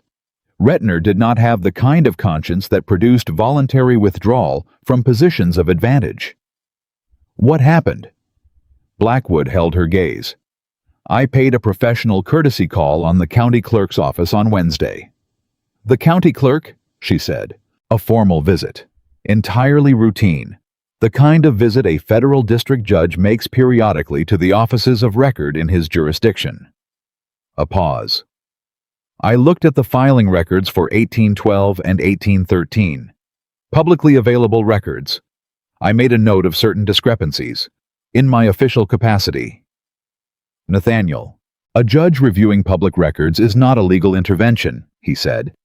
It is an administrative function. It produced no formal findings. It only... He paused. Made it known that those records had been reviewed and noted. Eleanor looked at him. Retner found out, she said. Word travels efficiently in administrative circles, he agreed. She was quiet for a moment. You could have filed something, formally. Not without crossing a line I am not permitted to cross, he said. A judge cannot be the investigator and the adjudicator. But a judge can look at public records, and Retner, who knows exactly what is in those records, drew his own conclusions about what a notated review might eventually produce. So he withdrew before he could be formally implicated. That would be a reasonable interpretation, Blackwood said with the measured tone of a man who has calculated exactly how much he can say. Eleanor sat with this for a moment. Retner's withdrawal meant Beatrice had lost her legal mechanism. It meant she would have to find another attorney willing to take the case, and any attorney with sufficient capability to take it would first look at what Whitmore had filed and then look at the reason Retner had withdrawn, and would make the only rational professional calculation available to them. The case was for all practical purposes over. The provision would be enforced. The trust would be released. Eleanor Hartwell would have her inheritance not a fortune, not a rescue, but the specific and legally correct portion of what her father had always intended her to have, which was the only version of it she had ever wanted. She pressed her palms flat on the table. She breathed through her nose. The proceeding still has to complete, she said. Yes, Whitmore expects 4 to 6 weeks for the formal resolution, but without opposition counsel, it will complete. It will complete, he confirmed. She nodded. She was nodding, and she was pressing her palms on the table, and she was being very careful about her breathing because the alternative was something she was not going to do in a public lending library on Crestwood Street in front of the man who had looked at public records in his official capacity and made sure Retner understood what that meant. You didn't have to do that, she said. I was reviewing public records, he said. Nathaniel. He was quiet. Thank you, she said. Simple, plain. The same way she had said it at the library door 3 weeks ago, without performing the gratitude and without minimizing it. He looked at her the way he had looked at her at the end of their conversation on the East Path. The look that had been in a preparatory state and was now something else, something past preparation and into arrival. Eleanor, he said, and then the library door opened, and Mrs. Cartwright, the witness's wife, came in looking for a volume of sermons, and they were no longer alone, and the moment completed itself in the only way available to it. But the word her name in his voice in that register was in the room. And it stayed there. She carried it home with her past the Hartwell gate and up the East Path and through the side door, and she was still carrying it when she found Lavinia waiting on the stairs with an expression Eleanor had never seen on her face before. Not fear, not calculation. Something rawer than either. Mama knows about the attorney, Lavinia said. About all of it. She knows it's already filed and she knows Retner is gone. She swallowed. She's not Eleanor. She's not angry anymore. Eleanor looked at her. What is she? Lavinia held her gaze. She's talking about leaving Richmond, Lavinia said. She's been in her room for 3 hours and she hasn't come out, and she sent Catherine to me this afternoon and she said... Her voice broke briefly. She said to tell me that she is sorry. The hallway was quiet. Eleanor stood on the stairs and felt the shape of what was ending begin to clarify, not with triumph, not with the sharp satisfaction she had imagined in the moments when she had allowed herself to imagine it, but with something older and more complicated. The thing that happens when you have fought a battle for so long, that winning it arrives not as a beginning, but as the close of something that has defined you, and you find yourself standing in the quiet afterward, trying to remember what you were before it started. She had not been anything before it started. She had been 11 years old. She put her hand on Lavinia's arm. Go be with your mother. Eleanor. Go, she said gently. I don't need anything from you right now. Go be with her. Lavinia looked at her for a long moment. Then she went. Eleanor stood on the stairs alone and let the house settle around her. 4 to 6 weeks, Whitmore had said. She had waited 3 years. She could wait 6 weeks. And after the 6 weeks after the proceeding completed and the provision was enforced, and the thing that had needed to be done was done. There was a question that had been asked on a July road outside a Fredericksburg attorney's office. What would after look like if you could design it? She was going to have an answer for it. She was, for the first time in 11 years, going to design something that was only hers. 6 weeks turned into 5. Whitmore sent word on a Thursday morning, a single-page formal, the language of a man who understood that the most important sentences in legal correspondence were the ones that required no decoration. The circuit court had reviewed the petition. The provision had been validated. The trust was to be released to Eleanor Hartwell within 30 days, with the income rights restored retroactively to the date of her father's death. Less a modest administrative adjustment that Whitmore had already negotiated down from what Retner's replacement counsel had initially proposed. Eleanor read the letter twice. Then she folded it and put it in the writing case with the brass clasp and sat very quietly at her desk for 4 minutes, which was the amount of time she allowed herself before she needed to decide what came next. She had won. Not a dramatic word, not a triumphant one. She had never thought of this as a war exactly, though it had required the sustained effort of one. She had corrected something that was wrong. She had done it legally, documentably, and with the kind of preparation that left no room for successful reversal. The provision was enforced. The trust was hers. The income rights were hers. The thing her father had always intended for her was finally and formally hers. She put her hands flat on the desk. She had been so focused on getting here that she had not until this exact moment fully reckoned with what here actually felt like. It felt like the morning after something large. It felt like the first day of a quiet she had been too busy to hear for 3 years. It felt, if she was entirely honest with herself, like standing at the edge of a doorway she had spent 11 years trying to reach. And now that she was standing in it, she understood that the door was not the end of anything. It was the beginning of a room she had never been inside. She had told Nathaniel Blackwood she would have an answer for him after the proceeding closed. The proceeding was closed. She took the letter out of the writing case and read it one more time. Then she put it back. Then she went to find Lavinia. Lavinia was in the upstairs sitting room, their mother's sitting room, the one Beatrice had converted to a sewing room 12 years ago, and that had quietly reverted to its original function in the 5 weeks since Beatrice had stopped coming downstairs before noon. Eleanor had noticed the reversion without commenting on it. Some corrections did not require commentary. "It's done," Eleanor said. Lavinia looked up.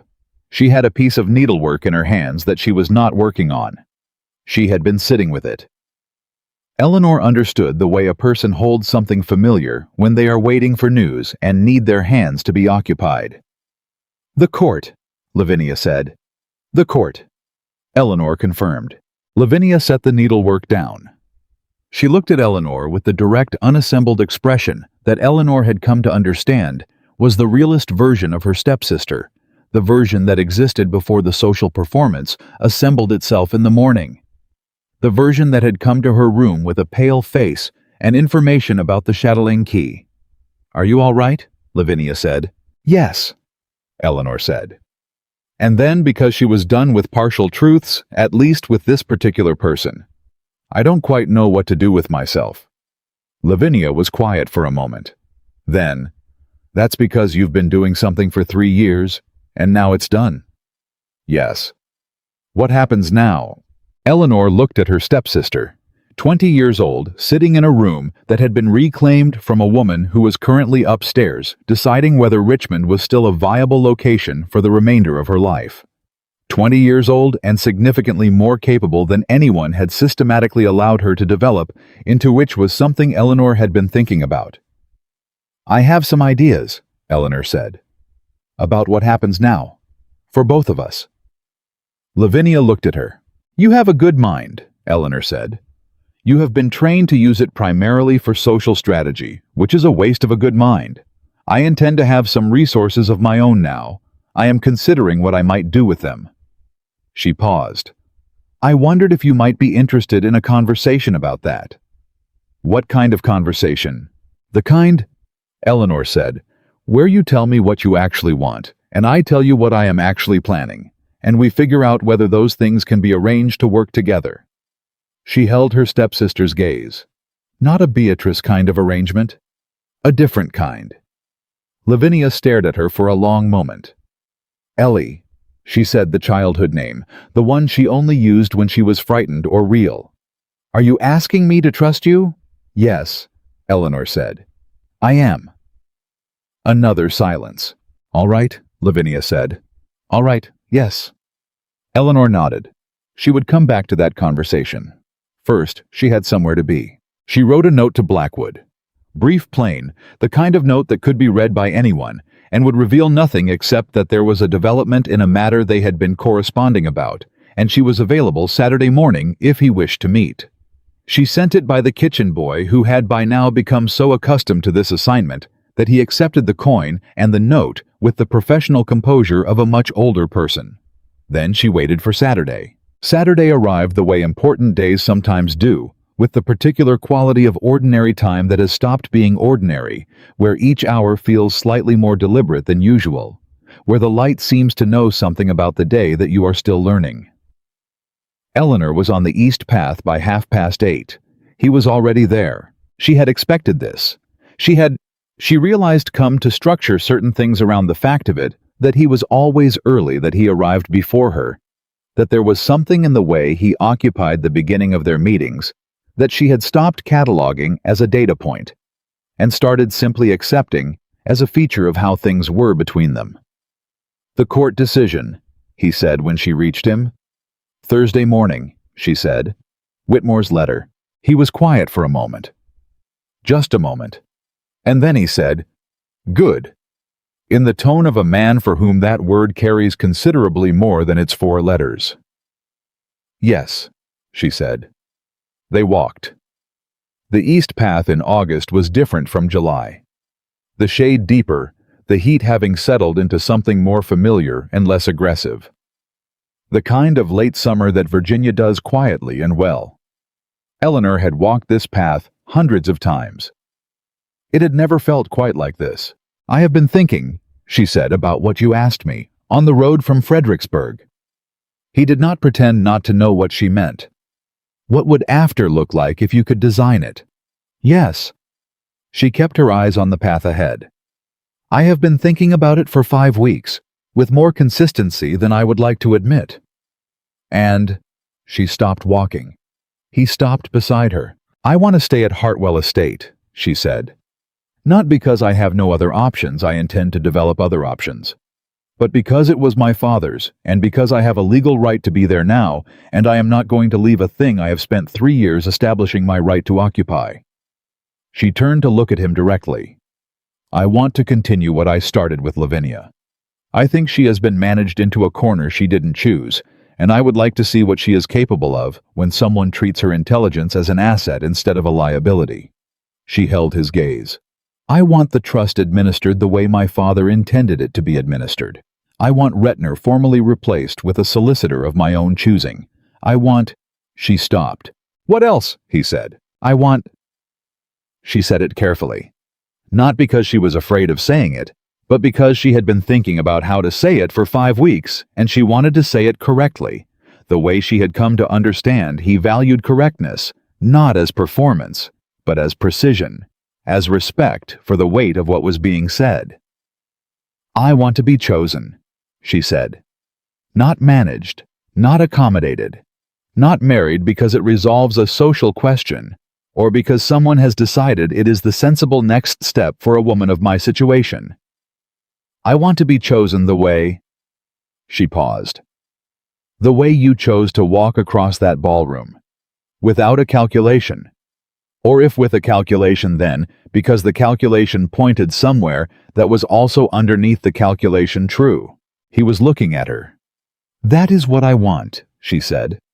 "And I am aware that it is a great deal to want." "It's not a great deal," he said. "It's the minimum." Something happened in her chest that she did not have a clean word for. She had been building vocabulary for the things Nathaniel Blackwood said and did for 2 months, and she was still regularly encountering the limits of that vocabulary.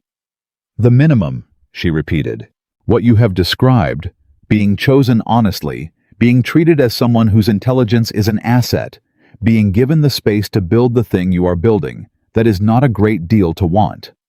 That is what every person who has ever been underestimated and outlasted, the underestimation deserves.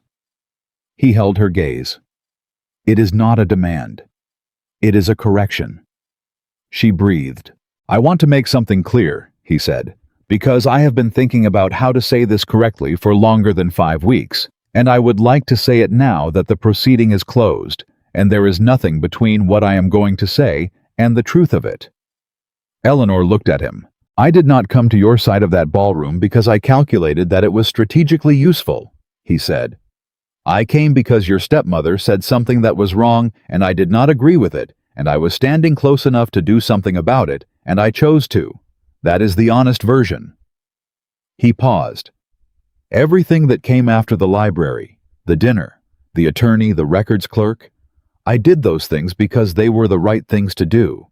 And also because every time I spoke with you, I left the conversation understanding something I had not understood before, and I had forgotten before I met you what that felt like. Another pause. I had been not unhappy. I had been careful. In a way that had become over some years its own kind of loneliness. Eleanor was very still. I am not a man who says things like this readily, he said. I want you to know that I am aware of that, and that I am saying it anyway, because you told me you wanted to be chosen honestly, and the honest version of what I want to say is that I would like very much to be chosen back. The east path was quiet.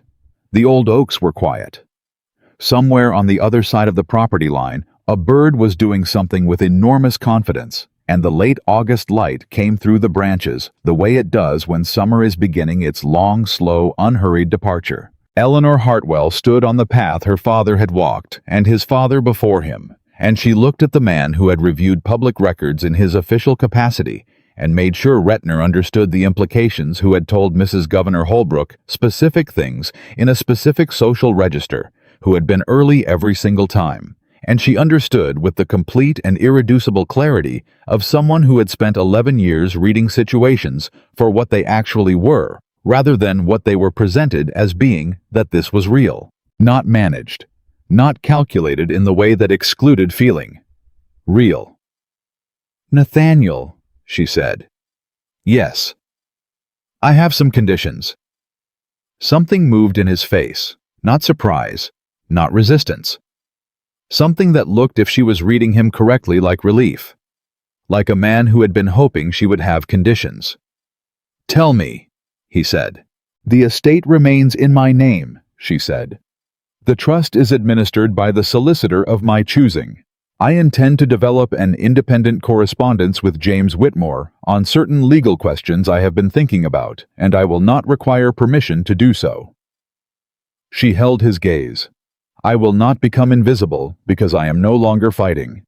I am not going to spend 20 years building something and then set it aside because it has been resolved. I would not ask you to, he said. I know you would not ask, she said.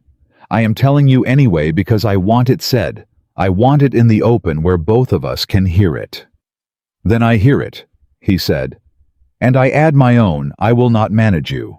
I will not make decisions about your life and present them to you as conclusions. I will argue with you when I disagree, and I expect the same. He paused. I am not easy to live alongside. I am told I am excessively quiet and occasionally too certain of my own assessments. I am told I am excessively organized and insufficiently willing to accept that some things cannot be documented into clarity, Eleanor said. That sounds, he said, and the corner of his mouth moved the small real motion she had catalogued from the first evening, like a workable combination. It sounds, she agreed, like two people who will occasionally make each other very frustrated. Yes, he said, it does.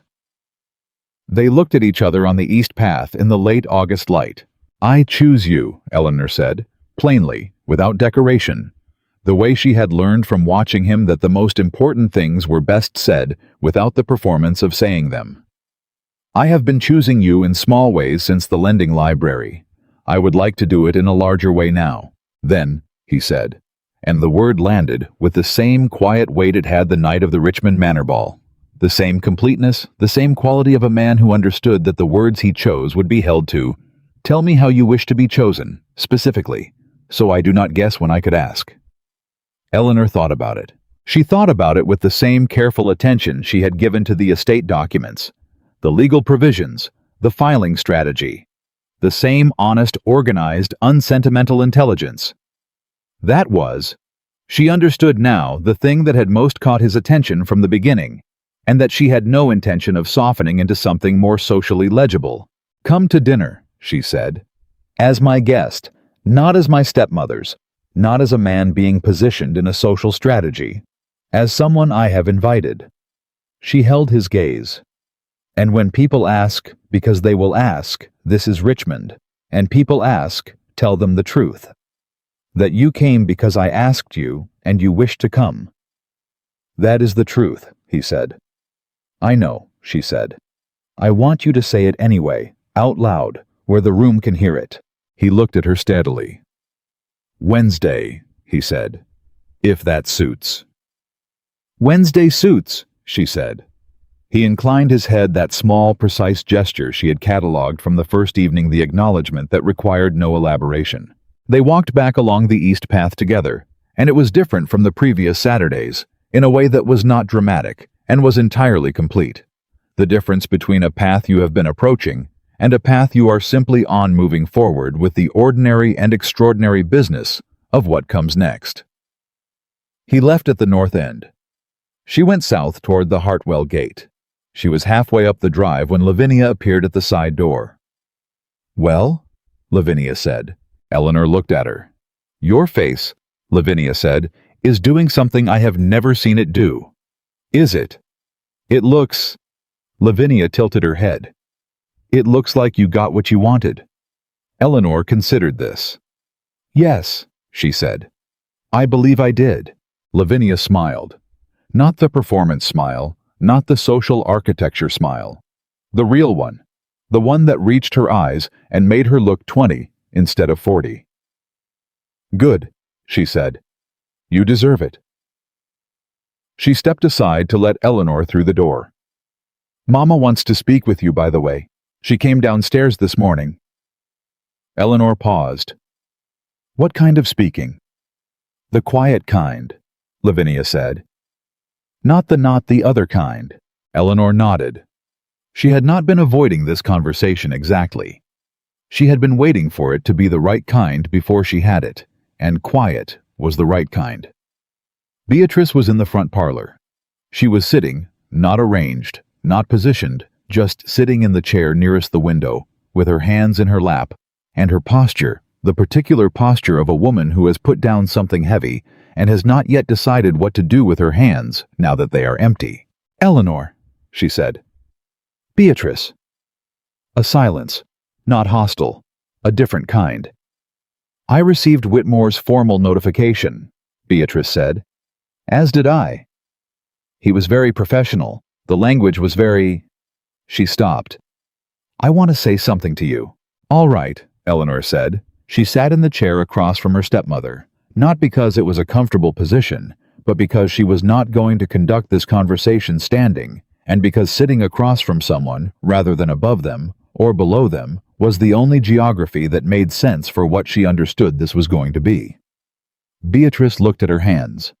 I told myself for a long time, she said, that I was managing the estate as your father would have wanted it managed, that the provision was complicated to execute, that the time was not right, that you were too young, and then that you were too... She stopped again. I told myself a great number of things. Yes, Eleanor said. I knew the provision was valid. Beatrice said. It came out flatly, without decoration, and Eleanor understood that this flatness was the most honest version of Beatrice she had ever encountered. I knew it from the first month. Retner told me, and I told him to handle it. And he did. She looked up. I want you to know that I knew. I don't want you to think I was simply mistaken." Eleanor held her gaze. "Why are you telling me this?" "Because you deserve to know," Beatrice said. "And because I am—" She pressed her lips together. "Because I am not able to look at what you did, at what you built alone over 3 years at 19 and 20 and 21 and 22 years old, and pretend that I do not understand what I cost you." She looked back at her hands. "I cannot undo it. I know that. But I am not willing to leave it unnamed." The parlor was very quiet. Eleanor sat with it. With the thing being named, and with the complicated and unsentimental reality that naming did not undo, and that she had known this moment would eventually arrive, and had not fully understood until it did, how much she had needed it. "I accept what you've said," Eleanor said. Not "I forgive you," she was not there yet, and she would not perform forgiveness she had not yet reached. But the acknowledgement was real, and the not forgetting was real. And the fact that Beatrice had come downstairs and said it plainly, without the performance of regret, was real. And she could accept those things without resolving the larger question. "What will you do?" Beatrice said. "With the estate." "Manage it," Eleanor said. "As my father intended. And us." The word was careful. "Lavinia and Catherine, and—" "You have a right to be here," Eleanor said. "The provision was mine. The estate's residency provisions are not contingent on the trust." She held Beatrice's gaze. "I am not going to remove you from your home. I am going to be present in mine." Beatrice looked at her for a long moment. Something in her face did something Eleanor had never seen it do, something that was not social performance and not calculation and not management. Something that looked quietly and without decoration like relief. "Your father," she said, "would have been—" She stopped. "I know," Eleanor said. She rose. She went to the door. Then she stopped with her hand on the frame in the same position Lavinia had occupied that evening weeks ago, when she had turned back to say something real. "Beatrice," she said. Her stepmother looked up. "Lavinia has a good mind," Eleanor said. "I intend to tell her so regularly. I would appreciate it if you did the same." She left. Wednesday came. Blackwood arrived at 7 as he had for the Thursday dinner 2 months ago. Except that this time, Eleanor had set the table herself and arranged the seating herself. And there was no strategy in any of it except the strategy of a woman who had decided what she wanted and had organized the details accordingly. He greeted Beatrice with courtesy. He greeted Lavinia with warmth. He greeted Catherine with the same small, quiet adjustment he always made for people who were uncertain in rooms. He greeted Eleanor last, which she had not arranged, but which felt when it happened completely correct, like the natural grammar of an evening that knew its own syntax. "Miss Hartwell," he said. "Judge Blackwood," she said. And then, because she had spent 2 months learning to give things their right names without performing the giving, "I'm glad you came." "I'm glad to be here," he said. Not a social sentence, the real version. They went into dinner. It was not a dramatic evening. It was not the Richmond Manor ball with the 14 roses and the suspended room.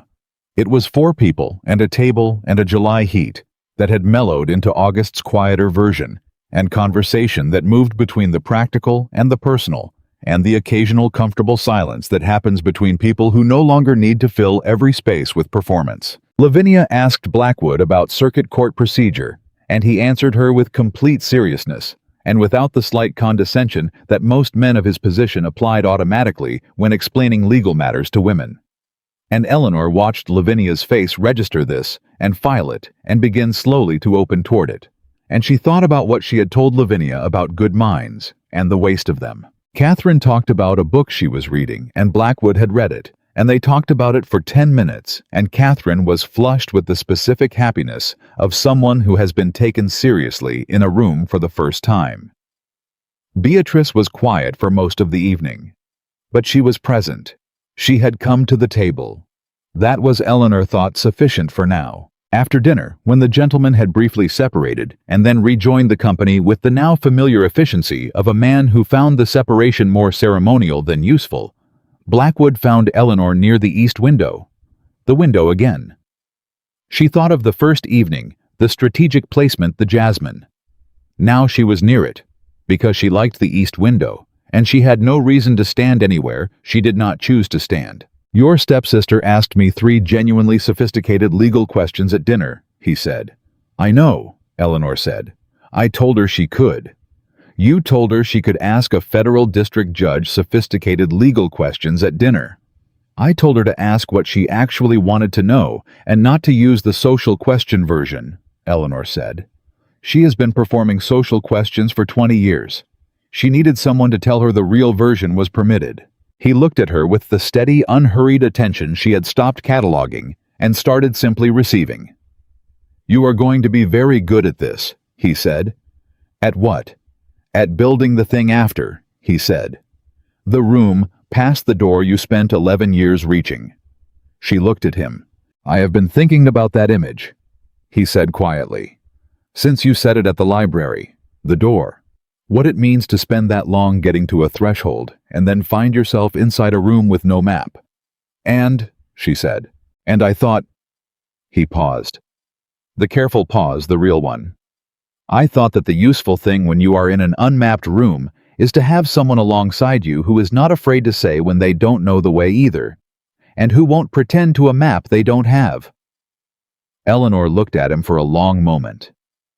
"Do you have a map?" she said. "No," he said honestly. "Good," she said. "Neither do I. We'll make one." The corner of his mouth moved. The full version this time, not the motion a smile makes when the situation is too important, but the actual thing which was, Eleanor noted, even more disarming than the partial version had been. 3 months later, they were married in the Hartwell estate garden on a September morning. That was neither dramatic nor small. It was simply itself, which was exactly what Eleanor had wanted it to be. The guest list was short by Richmond standards. The people present were the people who had in various ways actually shown up: Lavinia and Catherine, James Whitmore and his wife, old Cartwright, who had held his ground when the pressure came, the Fredericksburg cousin, and a handful of people who had known Eleanor's mother and her father, and who understood without being told the specific significance of this morning. Mrs. Governor Holbrook sent a letter. It was warm, genuine, and contained no social strategy, which Eleanor thought was the most sincere thing the woman had ever produced. She kept it. Beatrice attended. She wore gray, which was neither the green silk of strategy nor the black of defeat. She sat in the second row, and she did not cry, and she watched Eleanor walk to the front of the garden where Nathaniel Blackwood was waiting.